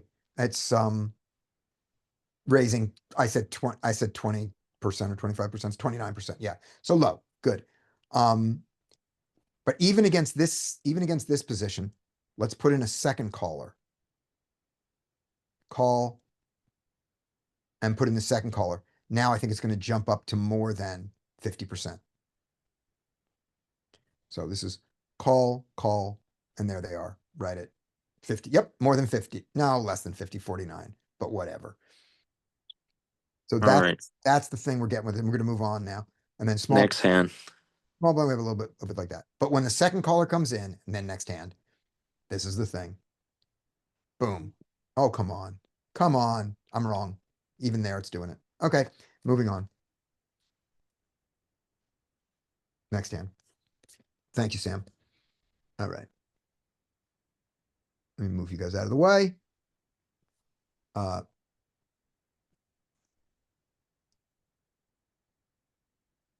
Two players post. Jack played bad. Fuck me. Lost $10 with Jack. Instead of winning 65, if I'd done a big pre-flop raise, or more if I was called and then bet out on the 8 high flop. Oh no, I wouldn't have won more. He flopped an open-ended straight draw. I would have lost a bunch of money if they didn't all fold pre-flop, but they would have folded but he would have folded pre-flop with his king 7. Yeah, you 3-bet pre-flop. Like one of the field callers might call. You might Well, win a big pot. Probably not the king 7. Probably not the king 7. No, not the king 7. All right. I don't know why I decided to show you what his hand was. Then at least you get him to go back to limping. He's like, Yeah, oh, that was a bad idea. yeah, exactly. All right. He raises. We got ace king. We're gonna 3-bet him. What size? 100. 100's fine. 90 is also fine. Larry likes 100. Yep. Okay. I did 90. We're fine with it. He calls. Oh, we got a guy who spoiled it. Here we go. Yeah, I know. I put him in there. It's not going to go very far. He checks. What size do you want to bet? We With it. bet 100. Okay. 100. And he just folds. So he folds his backdoor and gutter. Good. Good. Fine, no problem. Then he asks me. He turns to me and asks, he says, do you fold there with king of diamonds, with the king, queen of diamonds? And I say, Yeah. and I say, yeah, but it's really unpleasant. If we switch seats, I'm definitely calling because it's much easier to get all the money in. And he goes, yeah, of course. And then I say, maybe if the diamond was an ace instead of the 10.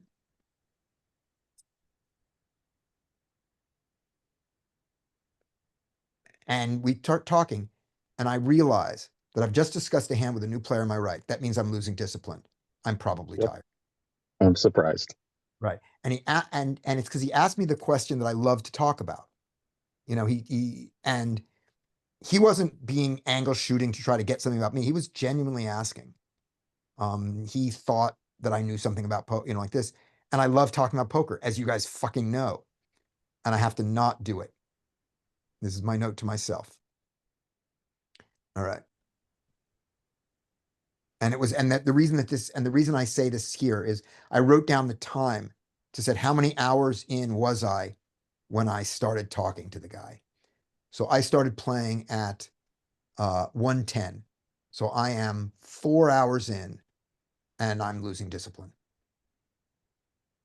Not losing money, still making money from this table, but I have got to get better at this. Last 2 hands. Okay. Illiterate hero. What does illiterate mean? Can't read the board. Can't read. It's actually can't read the player. But yes, so this is over relying on the read and being fucking wrong. Okay, I'm thinking you misread the board. I have misread the board in my life. I have stories. I have horrible stories. There's a reason that in my home game I'm called the nut folder. Okay. So Oh, it's a party. it's a party. It's a multi-way party. Great. Check. Check. We're not going to check and hope that he stabs. No, they're unlikely. Like 4 ways, they're not gonna stab. We have a value hand. Just go bet. Yep. Bet. What size do you like? I mean, multi-way, you're supposed to bet a little smaller, like 45. But I'd probably go a little bit bigger, like 50, 55. Right. And when you say you probably will, do you have a specific reason that you would probably go bigger? Not really. I mean, we have a value hand, like 50, Okay. 55 is not that much bigger. Yeah, okay. Just Not really. it's more of a vibe. It's not like I'm specifically sizing up for this reason or that reason or this mistake. It's just, No, I like no. my hand. Okay, Larry, you're going big. You're going 100. How come? Pre-flop, yeah, because I want to disincentivize flats behind. Oh, wait a minute. Oh, you wait a minute. You're talking about on the flop now. You're going 100. Yeah. Yeah. Okay. Brian says protection and plot building. Okay. So, I just went 40, 45, something like that. I went 40. Yeah. That's fine. Fine. Get raised, small amount. Mm. We don't hit it. They both fold. Okay. We could be beat. We might not be beat. What does it? What does it look like? What does this look like? Looks like a 10. Yeah. Looks like pocket fours, pocket sixes, and a 10. That's what it looks like. Doesn't look like and from this guy, this ain't 7-8 of hearts. And you know that it's not a draw. Not from this guy.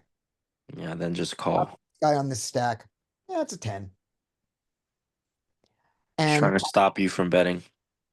and I'm very aware of his stack depth here. That he has 398. I look over and I'm before I do the hand, I'm going, all right. I can win 400 more or lose 400 more, but the pot's gonna, when I call this, the pot's close enough to 400 that we are done, like that, So with that in mind, what do you want to do here? Can you With- click it back? Right? So we got to click raise back, I call it. right? We got to call. So we 'Cause got to, if we call, the pot is gonna be 300. so click raise. I'm not gonna write click raise. I'm gonna put the size in. So we're gonna go, the technical click raise back would be Make it exact, 150. yeah, so we're gonna be 150. And 150 is an easy number to put in. Actually, I like a call and then like 120 on the turn or like 100 on the turn. Okay, sounds good. So Sam is at 150 or call and then decided call. All right. I heard a call from a couple other people. Oh, it's 150 or call and then lead the turn. Yeah. Oh, lead the turn. Okay, interesting. I didn't think of it that way. Gotcha. Anybody? Okay, we don't know that he's not drawing, Brian, but we are highly discounting draws from this guy, from how we've seen him play and his stack. That's what we are doing here. We think this is a lot of 10, some pocket fours and some pocket sixes. That's what we think it is. It could also be pocket aces, so Could be. could be. Could be. Don't think it is. Could be. Or pocket jacks. I don't know. Right, exactly. So we're highly discounting those. I'm going with that. We're going to play as if it's true until the Yeah. turn, in which case I fuck this up beyond all belief. But we're likely gonna go broke here. Oh, we go broke really bad here. Really bad. I was thinking you could we just don't get jam here. Okay. And you lose to a set, but I mean, all the 10x that he wants to like prevent other callers. I just think, and he can have jacks. Yeah, Mike is on Team Jam. says just get it in now. And Mike is a genius. All right. Anybody else on Team Jam? Yeah, like I'm calling this, but the only way I'm raising it back is if I'm jamming it just because he's so short and he either has a set or a 10. I'm beating all his 10s. I'm losing all his sets. Get it in there. But I'm calling this on the flop Right, you're gonna call. 90% of the time. Right. Okay. I just looked at, and I did the call on the idea of, why let him not make the mistake of folding. So I called, and I would have loved to jam and go broke in a different order, because the order in which I go broke is unacceptable. I was gonna say, did you see a turn on the 10 on the turn? Yeah. And this is just the worst. He bets 200. Oh, I am beat. I'm beat, right? And I decide that before I fold, I am going to take a physical read. I'm going to do it. This was the homework for me. I'm going to do it. So I stare right the fuck at him. Don't hide it at all. Just stare at him. And he gets, in my opinion, uncomfortable. And you jam all in, and he snap calls. No, absolutely not. He is uncomfortable. So what do I do, Sam? He is definitely uncomfortable. You're you half right. call. What do You I jam jam? all in, I jam all in. and he snap calls. He does not snap call. He fucking tank. And call you with Jack 10. He fucking tanks. And with this, every second that he goes longer, I'm feeling more and more comfortable. And I'm glancing at him to see, does he look at me or not? Because that's the thing we were trying to say, is where do they look? Are they looking at their hand and the board, trying to go logic there, or are they trying to get a physical read off you? And let's see. Where does he look? He look at his hands. I didn't write it down where he looked, but he's uncomfortable. He right? called his wife. Right. He calls with queen 10. So I have one out. And he was not Hollywooding. He was genuinely uncomfortable. What And the so fuck? the thing about my read that is terrible is when I'm is what does he feel confident with? When he bet 200, he felt confident. When I started looking at him, he got less confident. I think I was right. I don't think he was Hollywooding because he doesn't need to do this. Yeah, exactly. Brian, he was a nit. I could have ace 10 here, and better tens here. He's not I was sure. trying to, But I he's was not trying to think of what the hell you tank with. I was like, I mean, maybe you want a gut shot, but I know. No, Jack 10. Yeah. I mean, I'm not tanking Jack 10. I have a short stack and I just made No. trips. Fuck it, I'm in. Yeah, you lose $200. Yeah, he's a nit. He's afraid of I the mean, ace 10. Yeah. I was thinking 5-7 maybe. Right. So this is why our hero is illiterate, because he cannot take a read. This card is so obvious. Everything we said about it is so obvious. I said he has what did I say that I thought he had? Sets and a 10. What do I lose to? Everything. But did you have a read on him prior that might have thought he might be nitty? Or that's just the first time? Nitty. I didn't think he was an aggressive, creative player. Yeah, I think that's my biggest problem is figuring out how strong people think their hands are. Because Yeah. sometimes I play against people that I'm like, what the hell did he? I'm like, that wasn't a bluff. He just thought the top pair shit kicker was good in a four-way pot with people raising like crazy. Yeah. When I did this, and again, this is a huge mistake, and it was because I decided to overcommit to my read, and it's a huge money mistake. Huge money. I mean, it's a negative EV play. I wanted to know my own abilities here, and they're not good. But the longer he waited, the more I put him on pocket jacks. He could have pocket jacks, yeah. Yeah. He's I nitty and he's probably not gonna raise him, I guess. Yeah. Pre-flop. I decided it was pocket jacks. Not when I did the raise. I mean, I wasn't clear on it. It was, you're uncomfortable. What am I going to do? I'm going to make you more uncomfortable. But even with that, with jacks, why am I raising? You'd rather him stay in. Yeah. Anyway, In hindsight, the jam on the flop would have got him to fold that 10. But what does the solver say like against that that like clicky raise on the flop. Solver would what not do you- say anything like that. It's too multi-way. What do you It's, do with the we're queens? we're out of the world. His opening, he starts with 50 big blinds. We don't have 50 big blind charts. It's a multi-way pot. And it's his not a solver range. Forget it. solver range, everything's wrong with it. Yeah. Yeah. And What does the pool does? The pool does this clicky race with a 10. Yeah. And trying to stop you, and they sometimes have aces. They also sometimes have an overpair here. That's about it. and some of them have draws here with a clicky Sixes. raise, try to get the Yeah. cheap.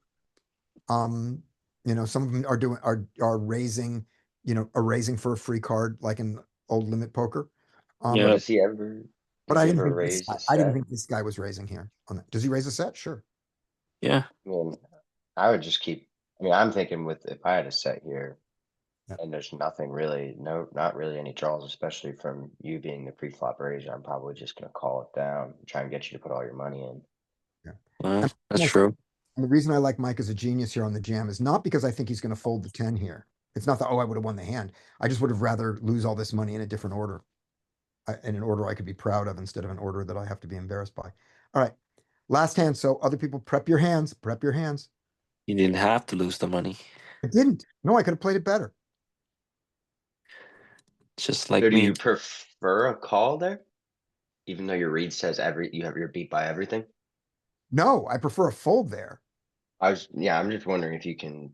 I mean, I guess I'm just I a mean, fucking okay. calling So station. if I trusted my read correctly, a call is better because I'm not vulnerable to the hands that I'm beating. So let him continue, don't let him fold jacks to my jam. He probably won't, but don't let him, Yeah. and he might still bet them. It's just, yeah, it's just bad. I mean, I still think I'm calling because he's so short behind anyways that when I lose an extra, what was that, like 17 big blinds? Yeah. So that's just bad. All right. Last hand. We got nines. Where's the tilt? Went limp call. Oh, right. Here we go. Here we go. 80. Oh, what the fuck? Now, the note from the game is, okay, this is what's important here. All right, we got to go back here. A guy who I had tagged as competent from another day, so is now limping a lot. He played in the tourney and busted out. Is he on a mega hours long tilt? Did he play bad before and I didn't notice it? Is this his unstudied twin brother? So that's this guy here with the 80. This is before this hand. So this note comes in as I'm watching this guy open limp a lot, which seemed like it was out of character from how I thought he played. So when he goes 80, clearly he's the evil twin. Nobody goes on tilt like this. This isn't tilt behavior.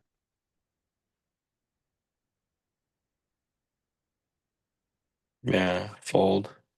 Exactly. Tilt behavior is calling too wide, and tilt behavior is give me this fucking pot and going to 200 with king jack offsuit. That's tilt behavior. 80? This is just bad play. Fold. See if we even and the hand doesn't go any further. I don't remember what happened with it anywhere there. And that's the end of the night.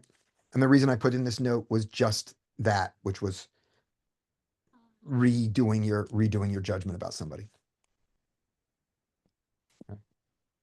So that was our session. It was very, very profitable. We did very well. These hands may not have made it look like we did very well because these were the hands that I found interesting to mark. What do you estimate your hourly was? Um, I will tell you, I have it exactly. I'll give you the number after we turn off the recording. Sure. Okay, remind me. Alright. All right. Okay, here we go. I will stop sharing. Who's got hands? If no one speaks up, I have hands. All right. Alright. Let me just get those.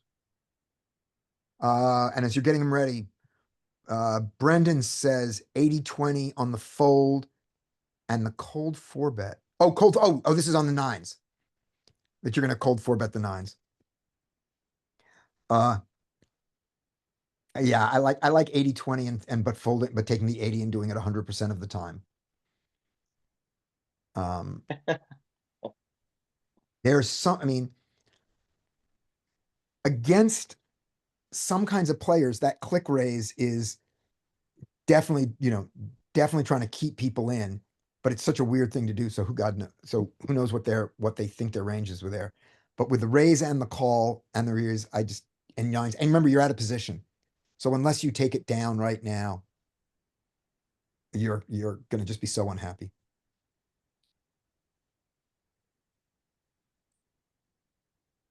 Just fold. All right, let's go. Alright, so. I don't think I've shown this to you. You guys remember seeing a hand grab fours? I don't remember this hand. Okay, so we got fours. Straddle's on.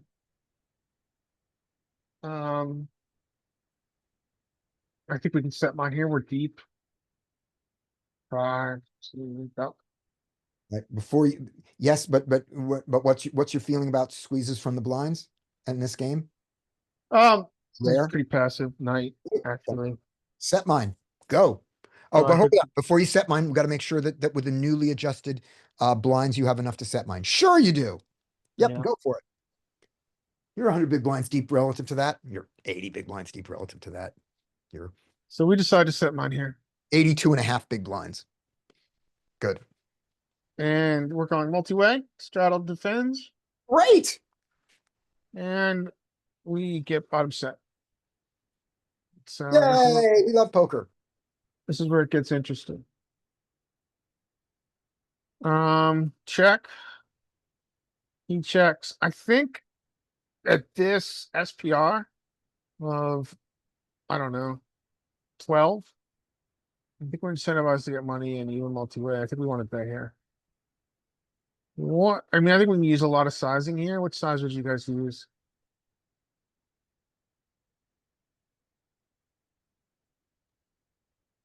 I'd start with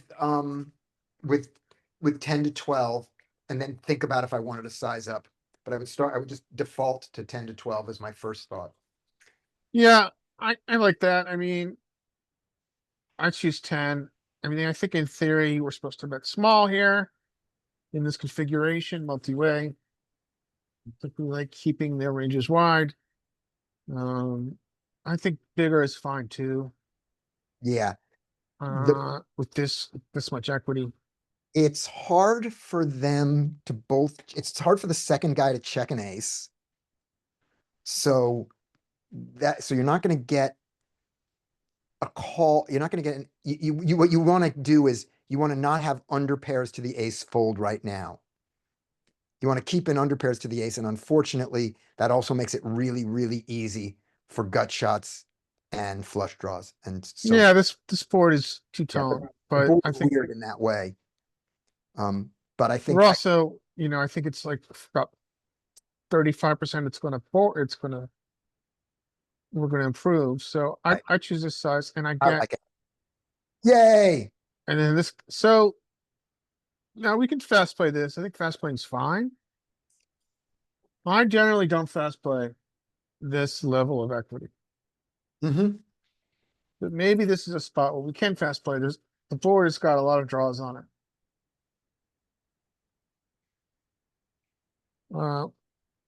We can choose to click it. I think clicking is fine.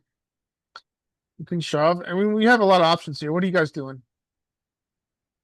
Call.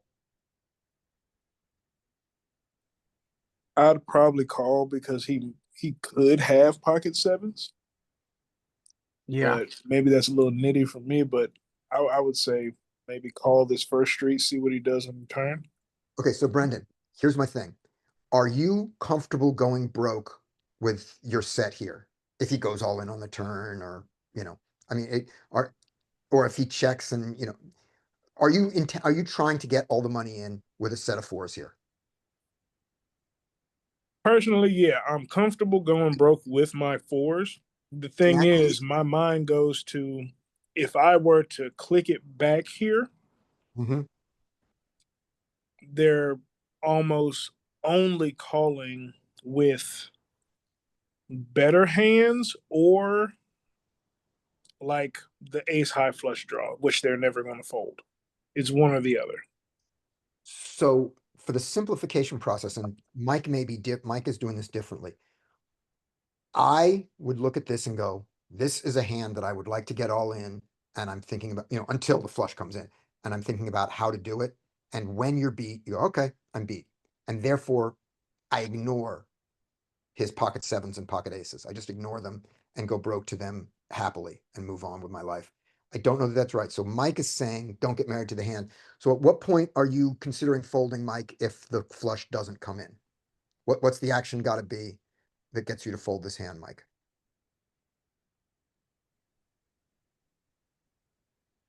Because I'm married to this hand. Sorry. Yeah, sorry, I was multitasking. So if I call here and then we get more action behind us, I'm not necessarily going broke. Like if we call and then the other guy raises and then the other guy re-raises, I'm not Oh, going. okay, gotcha. So that's a really good argument for the call. And do you get the same thing from the click? If you click it and then the other guy goes over the top and this guy goes over the top? Oh yeah, I think even more so. Okay, so which would you rather do with that in mind? Call or click to get that? To get that info? Which do you feel better about?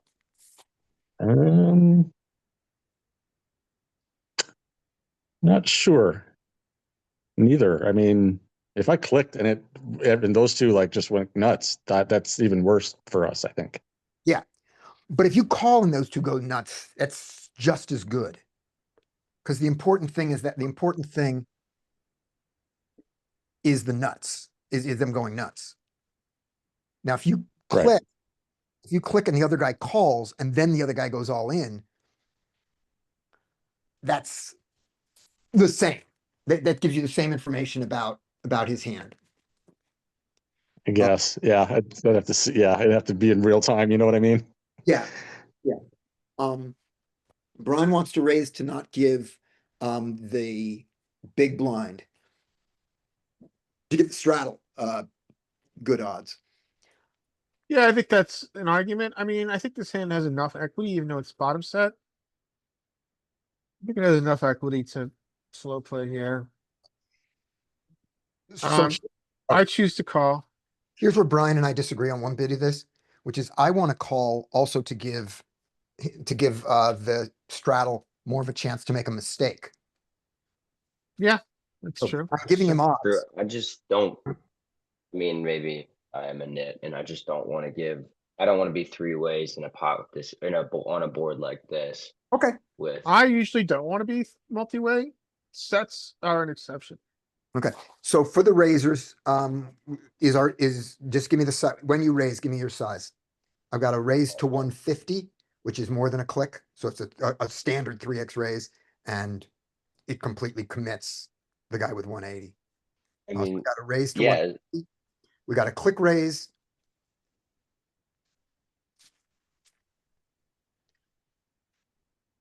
I mean, I think 150. Here's what I like about the click raise. I'm calling, by the way. I'm on team call. The thing I like about the click raise is that it denies all drawing odds completely to the straddle, and it makes it really hard for the initial raiser, for the check raiser to fold. If I was out of position, I would consider raising here. I think it's important to think about positional advantage. Yeah. True. Yeah. We're in the proverbial poker driver's seat here. Yes. That's also a very important thing to think about. Yeah, why call a Chinese fire drill now? Yeah. Yeah. So I agree. this guy gets out and now our heads up. I love it. That's my. So. Boo. Boo. Wow. Now, I have one question about my thought process here on the flop. One reason I would call is because one, it's already a bet and raised pot on the flop. My thought process is I don't get much value from re-raising here, especially in position, because most flush draws are going to peel. And if the flush doesn't come in on the turn, most flush draws are going to fold to a second bet, whether it's from me or the person who raised me on the flop. So it's like I don't get much value from raising again because those with the flushes are going to fold out anyway on the turn if the flush doesn't come in. Well, then So you're gonna like get less value from them. yeah, I get less On the- value from. Oh well, yeah. If they're gonna call the flop, I guess I get less value from the straddle if he's calling any flush draw on the flop. So yeah, I guess you get a little less value that way. But that was just my thought process: is the flushes probably aren't going to fold. So do I get more equity or less equity from trying to raise that on the flop? But I would have called anyway, especially in position. But yeah, we see the turn now. We are putting this guy in into Prometheus. We're gonna find out the answer to that. We're gonna Prometheus this sucker. It's gonna work. Okay. Okay. So, boo. He chooses a half sizing, so not a half sizing. He chooses a pretty big sizing here. So what is this? This is about 60, 70%. So I think we're about 20% to boat up. We're not getting odds to do that here. He just doesn't, he hasn't, obviously he has more than just completed flushes here. He's got his king. What do you Got guys some think other about stuff. the raise? So if you raise the flop there and then he calls and he does have a flush draw, I mean, I think there's a decent amount of time that he might check this Yeah. turn.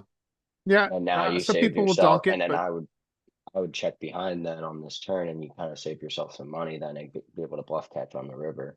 yeah, that's valid argument. I mean, that is a valid argument. So I think we call here because I think there's enough behind. If the 20% of the time we improve. Yep. And you still beat value. Man, we beat ace king. Some people are gonna play ace seven suiting this way. So I call He has one time. Boom. boom. Now we don't want him to have ace king. Now you lose to ace king. Yes. Come on, have a flush.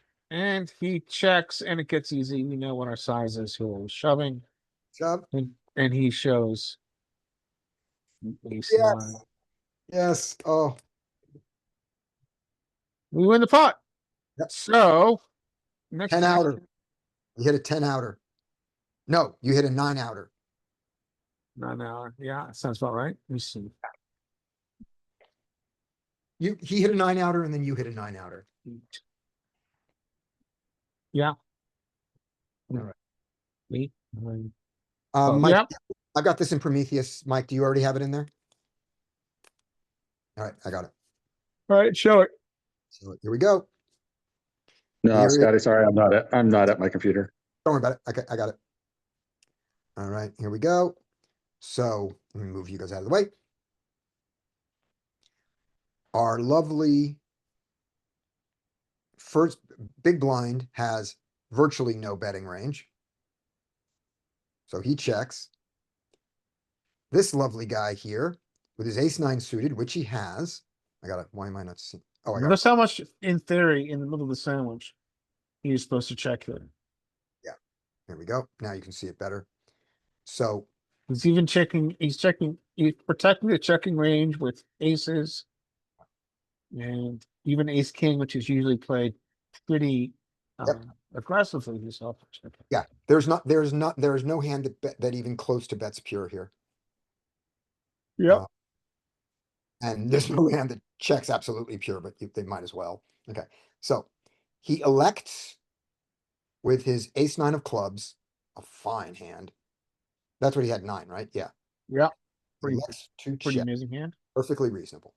So he checks. Let's go over here, hit the right button. We hit check. There we go. And here we are with pocket fours. We are never slow playing it. And we also get big bets. We get We get big big bets on bets. this texture. And it likes the bigger bet. Yeah, So that that- makes sense. good to know. Same as sevens? Yes. Yeah. Sevens play in a similar fashion. Likes the bigger bet. And overall for the range, it splits between the two. You did not make anything close to a mistake here, but it's good to know that there are non-DTO bigger bets here. Yeah, it's good to know the bigger, yeah, we kind of decided in this group, we have a And heuristic around small bets here, but we could see big bets on this texture. and in the world of GTO, here's why my analysis was completely wrong. I said this guy doesn't have very many aces now. And maybe in the real world he doesn't. But that I was think in the real world, he doesn't. No. that's where I said we want to bet when we bet small, we need to keep in all the pocket pairs smaller than an ace and all the sevens, and all the gut shots. And unfortunately, that prices in the flush draw easily because they have so few aces that can call a big bet. But in GTO world, they have lots of aces. But you made that choice, and a perfectly reasonable choice that it was, and bet small.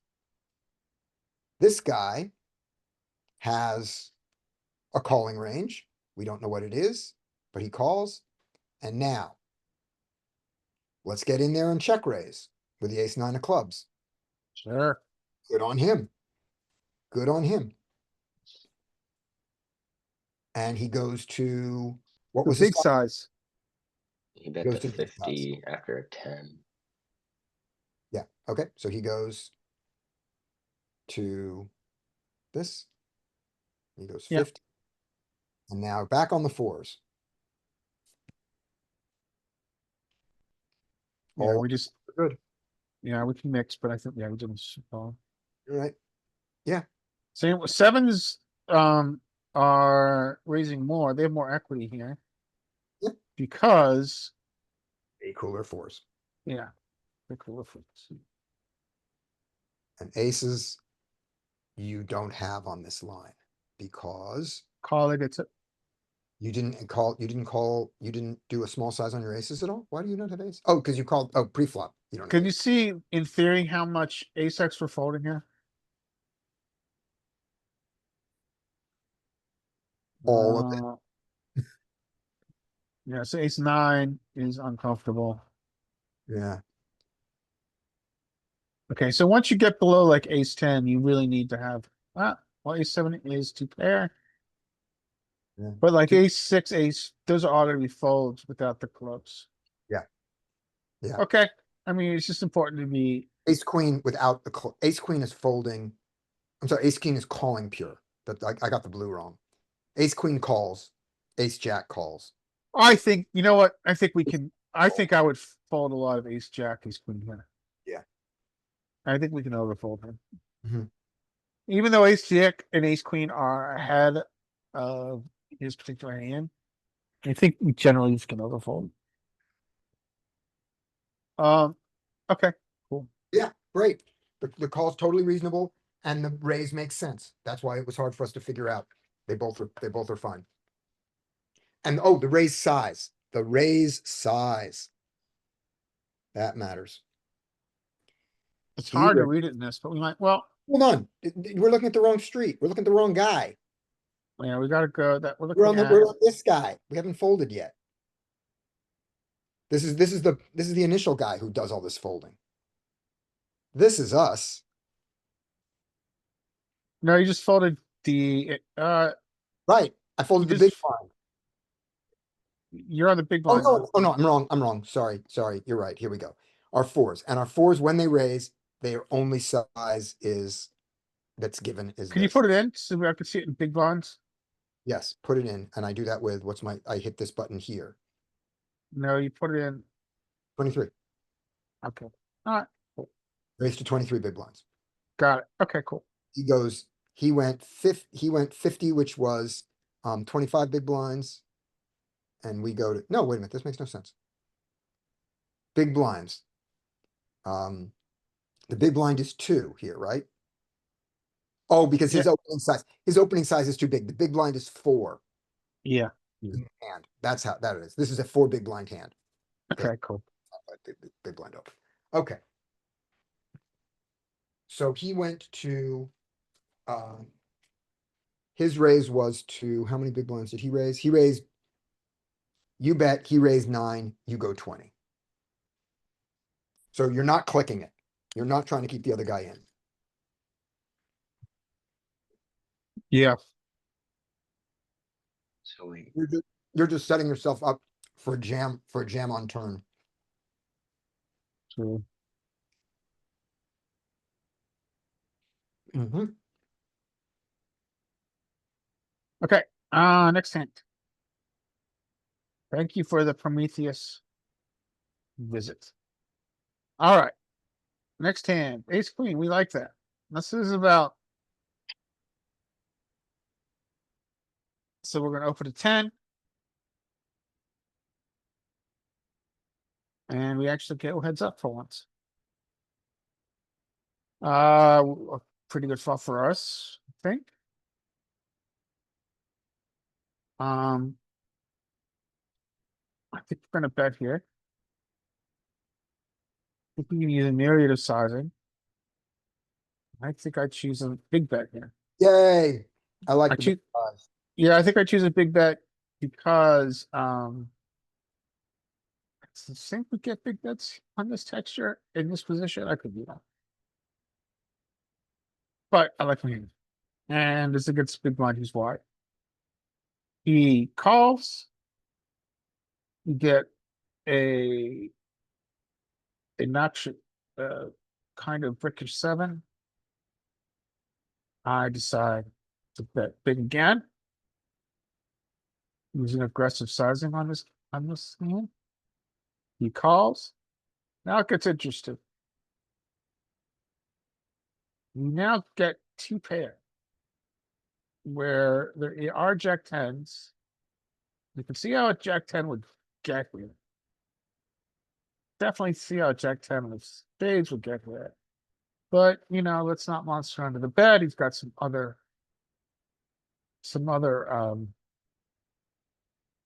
he's got worse ace X.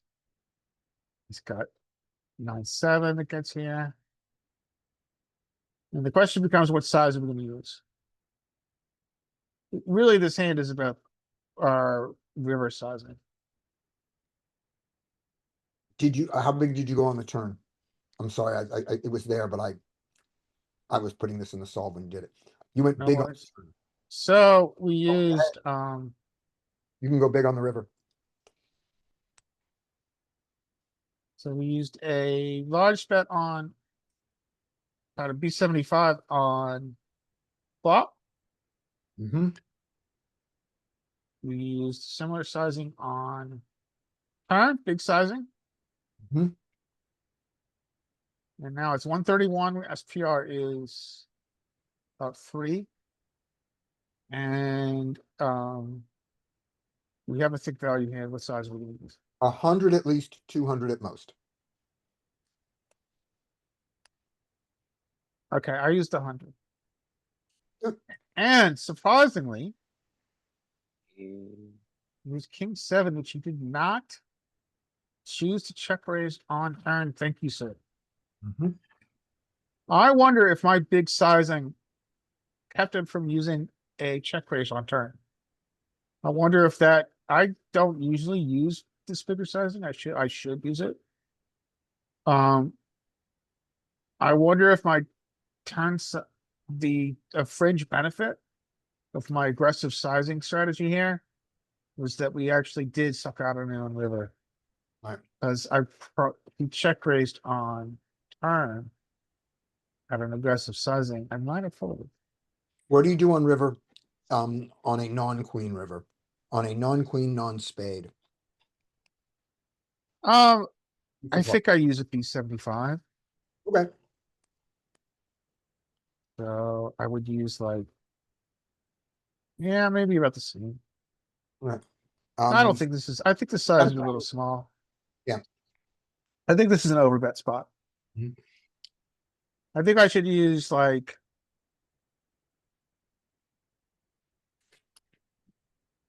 I think it's 150 to 200. I think I'm undervaluing my hand here, I think so. especially after the On two the- big sizes I used on. I mean, he's got a really good hand after I used two big sizing on Yeah. So flop and turn, unless he's a station. I don't think it was a blunder because, you know, when I said it, what's the size? I said 100 to 200, but it was the absolute bottom of that option. Yeah. There you go. So, I think it's not a blunder, but I think we can. I like to. I think I need to increase my sizings there. Well, we're gonna put it in the solver now. That's what we're Sure, gonna do. Second, we can put this in the solver. we're gonna solve. You want to do it? You want me to do it? No, I got it already. All It's right. Okay, I will. Did it while you were talking. I'll let you take over. So it's gonna go 7 of clubs, queen of diamonds. All right, here we go. Share. Here we go. So on the flop. Oh, yes, you can size up. Absolutely. Yeah, I thought this was a big bet board sometimes. This is also a range bet board. And it is one of the not common range bet big boards for Yeah. this position. And this is with no rake, which is what you play. So this is perfect. All right. Ace queen likes to go big, and the big size is in the 75% range. There we go. You go big. He calls with his king 7 of She's not diamonds. supposed to have. He shouldn't have. So there is no equivalent. We don't care about his hand. Which also means that this solve will be wrong for your opponent, but it still won't suck, but it will be wrong because we have a range that he doesn't have. All right, next one is the The turn is the 7 of clubs. 7 of clubs, right, because he has king 7 of diamonds. There we go, 7 of clubs. There we go. He checks range. Ace queen. Does some mixing, but when it bets, it is the 15%, it's the 23 and 15, where it prefers the 15. So you bet 15, which is what did you bet? Hold on, what's your size? In big I blind, chose big bet. I chose like a B75, B80. which was how many big blinds? Here it is. Pot is 15. Probably closer to the. I bet closer to the 9 than pot. So I bet Okay. 9. So notice how much it doesn't like that size. Notice how much it likes significantly bigger. So your Yeah, idea wants of to going pot big, it. you just defined big a little weird. And your particular combo is the ace queen. Of heart club. Heart club. So here's heart club. Heart club really doesn't like the 9. Nobody likes the 9. Nobody likes you, Larry. Oh well, that's nothing new. I know. So the thing of saying I should be betting big here again because I bet big before was right. Just you and I both, we didn't define big enough Yeah, as I big. could see this. I could see using this size. So we're gonna look at the line that you played, and then we're gonna look at the line Sid likes overbet here. likes it likes overbet and it's doing pot most, but overbet is just fine. All right. So let's take the line you took, 9.4. He calls. And on the river, we pick up the queen of who cares? Queen of diamonds.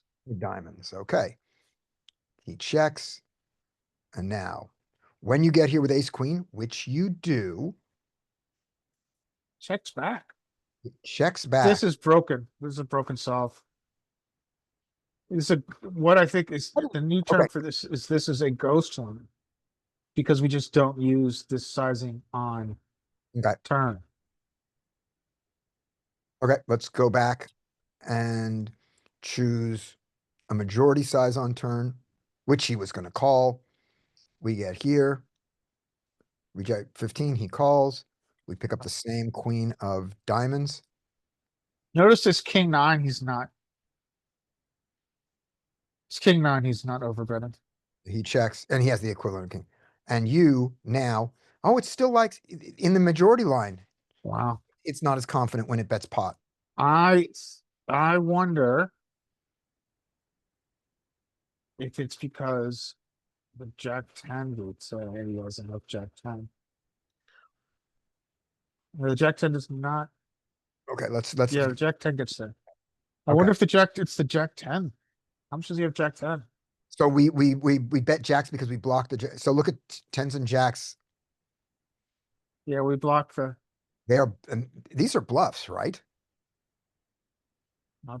jack 10 is a straight. Jacks and tens Jacks and tens are bluffs. must be bluffs. Well, you Right. can double check by looking at equity, right? Do that. You can, just above you there, if you go up to the top, you can click That on is the equity to the equity. right. Yeah, these are They are bluffs. definitely bluffs. Good. Jack 10 is the nuts. And the other bluffs are we got some What's interesting is you look at the equity of ace queen, it's 72%. You would think that would be enough to bet. you would in position. You would think. It's interesting. And it's not like you need to protect your check back range. No, It's not a method. Oh, yeah. So the equity threshold to bet is it's Is hard that- to know here because I mean, in this solve, it's between 70 and as we'll do it with strategy plus EV. Here you go. You can see it here clearly. 35 chips, 48 chips, 47 so chips. it's in there small- someplace. What's the smallest number before it turns into a bluff? I wonder if does he have queens here? Can you go back once? I'm trying to figure out why he doesn't want to bet ace queen. Oh, can you go back just to him on river? No, he doesn't have He queens. doesn't have queens here. Yeah, I'm surprised it doesn't meet the value threshold for a bet. Yeah, it's betting polar. I'm shocked. I don't think I would ever check this back. No. And It's also as a human, very hard to think you would check back a hand that significantly improved on river that you were value betting before. Yeah. Interesting. right. So this also implies that you're playing against someone who never leads their strong hands here, Yeah, which is not true. right? Which could make it better for us. But yeah, it's it's that it's going polar here and it doesn't have a medium size. If you somehow forced it and said, I'm gonna I'm not gonna give you pot. I'm only gonna give you a medium size, then maybe some of the bluffs go away, maybe some of the ace queen comes back into it. Yeah. But look at these numbers, you can see, it's like 34 is not enough. And 47 is enough, and that's it. 47 is your lowest here. So 72. So Jack tens were 72 bigs, which makes sense. That's what's essentially behind. That's nuts. Mhm. 54, 40. Yeah, okay. But then the 48. Yeah. So, okay. Now that makes sense. 46. Yeah. I think, maybe there's some kind of concept around. We have so much stick value here. He does too when we're using this sizing. I mean, and also I think this might be because on, when we use that sizing and he calls on turn, he has very thick value too. The board, we're gonna do this really fast, but we're gonna just see if after all of this, if we just think that You're going to sanity check. we do a sanity check. Nine of diamonds, ace of spades, king of spades. Okay, boom. All right. And maybe also he gets here with just enough no value spade draws. I don't know, spade draws call that sizing. So here we go. Same thing, betting range. Same thing, likes the bigger size, all sizes are good, slightly different things with the sizing. We went for the 4.1. This one has in it, the ace queen. Oh, let's do strategy only. Oh, where's not strategy plus EV. I want to just see strategy percentages. So, it's happy with all three. And it doesn't bet big, with these three options. It's not in the big option as its main thing in the ace queen, but perfectly fine. What about They all- ace queen off? Ace queen off, sorry. Please similar thing. Yeah, ace queen off. Yep, that's fine. Got take heart club. Okay. Take it. He calls. We pick up the seven of diamonds, is it? No, we pick up the seven. He's got king Seven of clubs. clubs. That's what it is. And then it's gonna be the queen of diamonds. Seven of clubs. He checks. And it, Sizing, Uh, and the only size that it allows is overbet. okay. So that gives you an idea of just how much they want to overbet. And it's also good to see the solvers align, because sometimes they just Yeah. totally Yeah. Well, dispute the other one each other. accepts a pot size. The other one accepts a pot size a lot more. Yeah. But okay, so we're gonna do the two lines. First, we're gonna do the majority line, which is the overbet of 125. That's what it wants. The 17. He calls with two pair. So he has a sliver of king seven here and he calls. Yeah. He does Yep. not check raise. Sliver king seven. Yep, there. To that giant size, we get to the queen of diamonds. Queen of diamonds, just so. Jacks and ace queen, sanity check.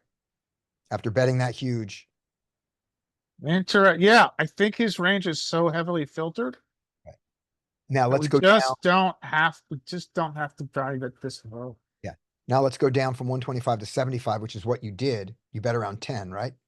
Yeah, we're gonna end up in a ghost line again too, but we'll It's try. small. It's small, but it's not, we didn't get a warning, No, we haven't gotten a warning. right? So we're okay. Check. And his king, He's still just calling this two bet Call. king seven. right? And the queen of diamonds. At the end, when you go small, and so you bring him here with a even wider range, and you get your queen of diamonds, he bets out his queen of diamonds. He bets out now on the river when he hits. So he bets out his ace queen and he bets out his straight. Yeah, and this is the thing. Look at how different this is than peak. Peak still has him pure check in its simplification. Yeah. It doesn't do this. No. And you'll play fine if you don't, but here it is going on like this. So now, given that he's checked, you're still checking. Ace queen is not at the threshold. Interesting. Oh, I'm glad they align. I mean, that's good to see. Yeah. So too small on the turn, and then too big on the river, and it worked out fine. Yeah. Thinking maybe it checks because I mean, I'm still trying to figure it out. Maybe it just thinks it's too thin a value to go for the bet on the So river. we can do some more interesting things here than we can in peak. No offense to Jonathan Little. If we Breakdown. you can use breakdown. That's one place to start. And we can see ace queen is probably, it would, well, you can go back to strategy plus EV. Mhm. Strategy plus EV. Yeah, and then go to strategy, open the tab up. Oh, okay. You mean strategy plus EV, open which tab? Or go to strategy. Pure strategy, okay. Yeah, now click on ace queen off. Queen off. Now leave it open and go to breakdown again. Oh, it shows you where it is, And it shows you where it is. So it falls Right. just below our value threshold. which is what we saw before. We said, Yeah. we went in those numbers. The very next hand up is ace king. And that's, yeah, so we're just below our value threshold. Yeah. And we can also do it another way, and we'll, just since we have it open, we'll do it real quick and move on. Go back to strategy. And we can see how it classifies hands. So now we can go to filters Strategy, okay, let me, filters, ranges, breakdown, flops, in the filter, lower right, actually, below the betting options. below the betting option, filters, And then go to good hands. good hands. Show And me we're my, gonna see it here. So, so it is So these are all the good hands that have a lot of equity but are still checking back. All right, now uncheck good hands. Well, okay, I'll to weekend, so all hands. And Here- then, and now click on best hands. Yep. And we can see that it is putting it in the check back region, even though it's a best hand. Usually best hands are all bet, but in this situation, given the aggressive line we took, our very worst best hands, if you would, are checking back. Right, but notice even with a non-aggressive line, even just going 75%, which is, I mean, it's kind of big, but it's not big enough.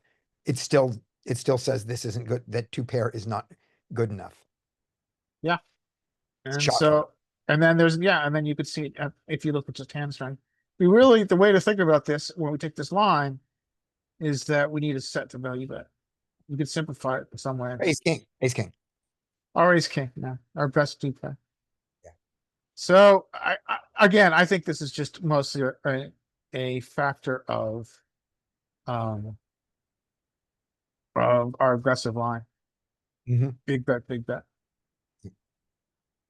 Let's do this. Can we get here? Yes, we can. We can do a small bet and see how it follows up. Sure. So here we go. At under the gun, here, Okay, you probably want to take the filter off. Just hit the clear, that big red clear right there. big red clear. There we go. And then, yeah. And now we look at our ace queen and it can do anything. Let's take the least aggressive. Let's bring him here with all his hands. 33. He calls. 7 of clubs. He checks. Ace queen. We bet oh, by the way, when we check in the check line, the ace queen gets to bet on the river. Yeah. Yeah, so there's that. It's a 2-street hand. Which 2 streets do you want? Yeah, that's a good way to look at it.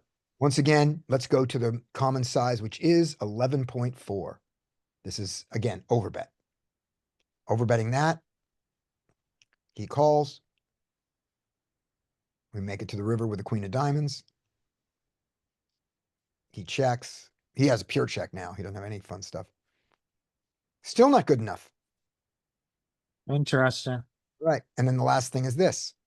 Well, Let's- one more thing here. When do you take a bet here? Let's take the B150 in UT. I want to see if he calls his queen seven. B150. And he is indifferent with Indifferent. his queen seven. Different with ace 9.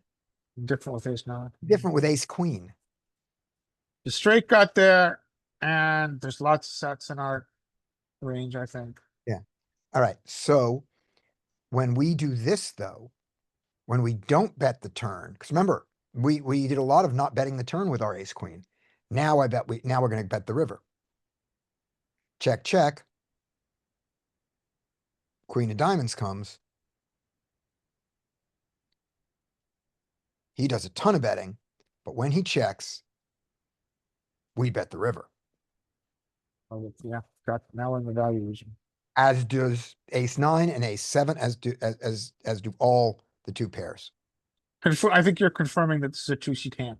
It's a 2-street hand. Yeah, okay, that makes sense. I thought it was a 3-street hand, but it's a 2-street hand. Okay. All right, we're down to the bitter end. It's 3 of us. I will give you an option to end the session. Look at one more hold'em hand, or look at 4 bomb pots. What do you want to do?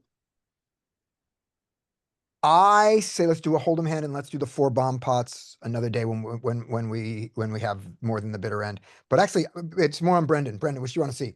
Hold'em or double PLO bomb pot? I like the bomb pots, but I'd rather have that with more of a, the peanut gallery so we can discuss it more. But so yeah, one hand is good Let's for do me. All right, last hand. And We've got a 6. We like a 6. We're gonna open it. we also want to share our screen. Nah. It's more fun if I give you a narrative, isn't it? Isn't it? Oh yeah, yeah. Love doing this on the phone. All right. Can you see my screen? I see a 6 suited. Okay.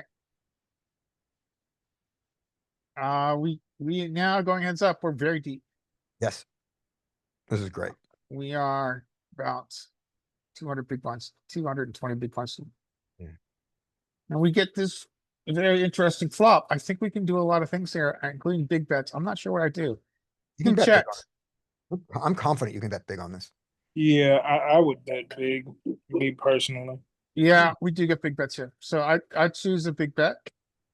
And he check raises immediately, so we're not folding. No, but that's bad. We're uncomfortable. Yep. We no longer have the betting lead. Oh. And now we are playing the odds. Mhm. And including significant implied odds this deep. Do you So think we a solver, call? do you think a solver ever re-raises and or jams this? I think it re-raises it, yeah. I think at some percentage it might. Pre-flop, he just flatted from the big blind. He just called from the big blind. Yeah, we flatted for the big blind. Okay. Yeah. All right. Yeah. Yeah, so. And I don't want to jam this against our opponents. I think their check raise is under bluffed. No, I don't think I mean, I think solver does because he has bluffs. Yeah. But it's just. Yeah. So what is this range? This range is fives. It's some king jack. Mm-hmm. And it's some jacks that didn't do that. And Right. there's bluffs. And King also X of diamonds. There's also bluffs around king X of diamonds is a very good one, yeah. And there's also a lot of he's defending a lot of Mhm. suited. King X or Jack X of diamonds, like Jack 10 of well, you can't have Jack 10 of diamonds. combo Jack draw, like queen- Queen 10 of diamonds is a combo draw and is out there. Queen 10 of diamonds is an excellent hand to do this with. Queen 10, Queen 9 for the on that side. And now it gets we get a very brickish turn, and now it gets interesting. Come on, check, motherfucker. Thank Now you. he checks on the brickish turn. What do you guys do? I'm checking. I'm checking here. Yeah. You have a tiny bit of showdown. You two have Yeah, because if I bet and then he jams, I feel disgusted. so I think that's fine. I think checking back here and realizing equity is fine. Mhm. I'm trying to be a more aggressive player. A lot of it is because of watching this guy Peter. So I was thinking you're gone next week, right? Yes. So next week I was thinking maybe in one of our sessions we'll watch one of Peter's videos Awesome. where he talks about three betting out of position. So Yeah, because given that that's what we were doing was all the three betting out of position yeah, stuff. and he did a full hour on it. So not an hour, 45 minutes. Well, okay. We could also consider doing that Friday since we've been doing the three bets on Fridays, but whatever. Yeah. I mean, I think you'd want to see it. This guy Yeah, plays in yeah. Los Angeles too. He lives in Yeah, LA. let's do that on Friday because Friday's been the three bet out of position day and we haven't Alright. gone yet, right? Yeah, we could do that. Okay, so I decided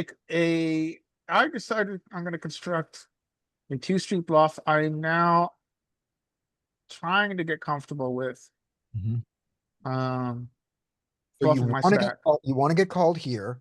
Now, here's the thing. So we want to get called and you want to have enough money behind for a real bluff. Yeah. You got to make sure that you got a pot size plus bet left. So, and I'm also thinking if he does check raise twice, I can call. Mhm. If it's a reasonable size. Right. But you're right, about not wanting to see a check jam. That would be horrible. Right. But I decide I'm trying to construct a 2-street bluff. So 100 is too big.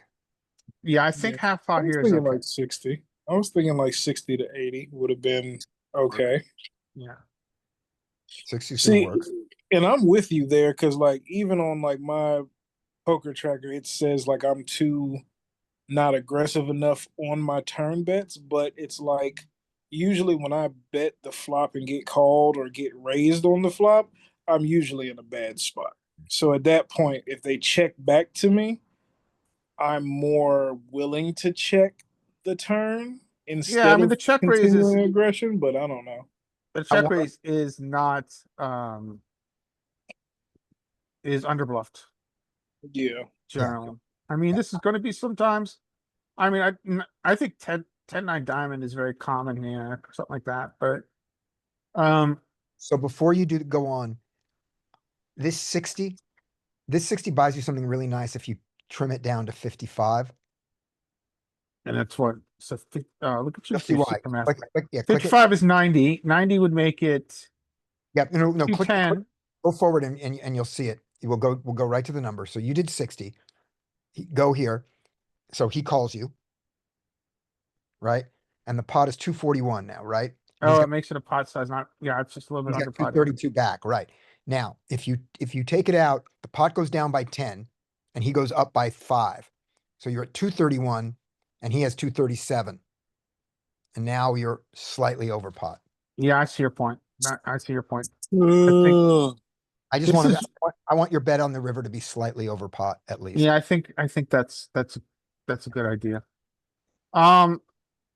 And so, yeah, and then we miss and I'm blocking the nuts. But the club's got there. I mean, this is really kind of a shitty. Oh, clubs got there is good. Oh, you're right, clubs. Yeah, okay, yeah. See, this is where you have to think like a bluffer more. You have to think like Yeah. Peter. Yeah, so- clubs are good. He checks and I put them all in and we get the fold. Yay. And this takes some getting used to. I'm The not- only way you win this hand. Yeah, But it we just takes some getting used to. Yeah. And I'm getting there. I'm getting there. Nice. All right. That's all I got. All right. Cool. Much fun. Appreciate it. Hey, Skate. Eight. Good to see you, man. You got any Subs. hand Skate before we go? Any hands? have No. any hands?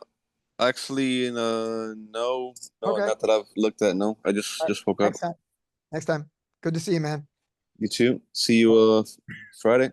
See you Friday. Right, it is. Thank you, Scotty. See you Friday. Bye, everybody. It's over. No. Oh, Sorry. wait, Larry, wait a second. Let me stop the screen sharing. Excuse me. Zoom. Stop the recording.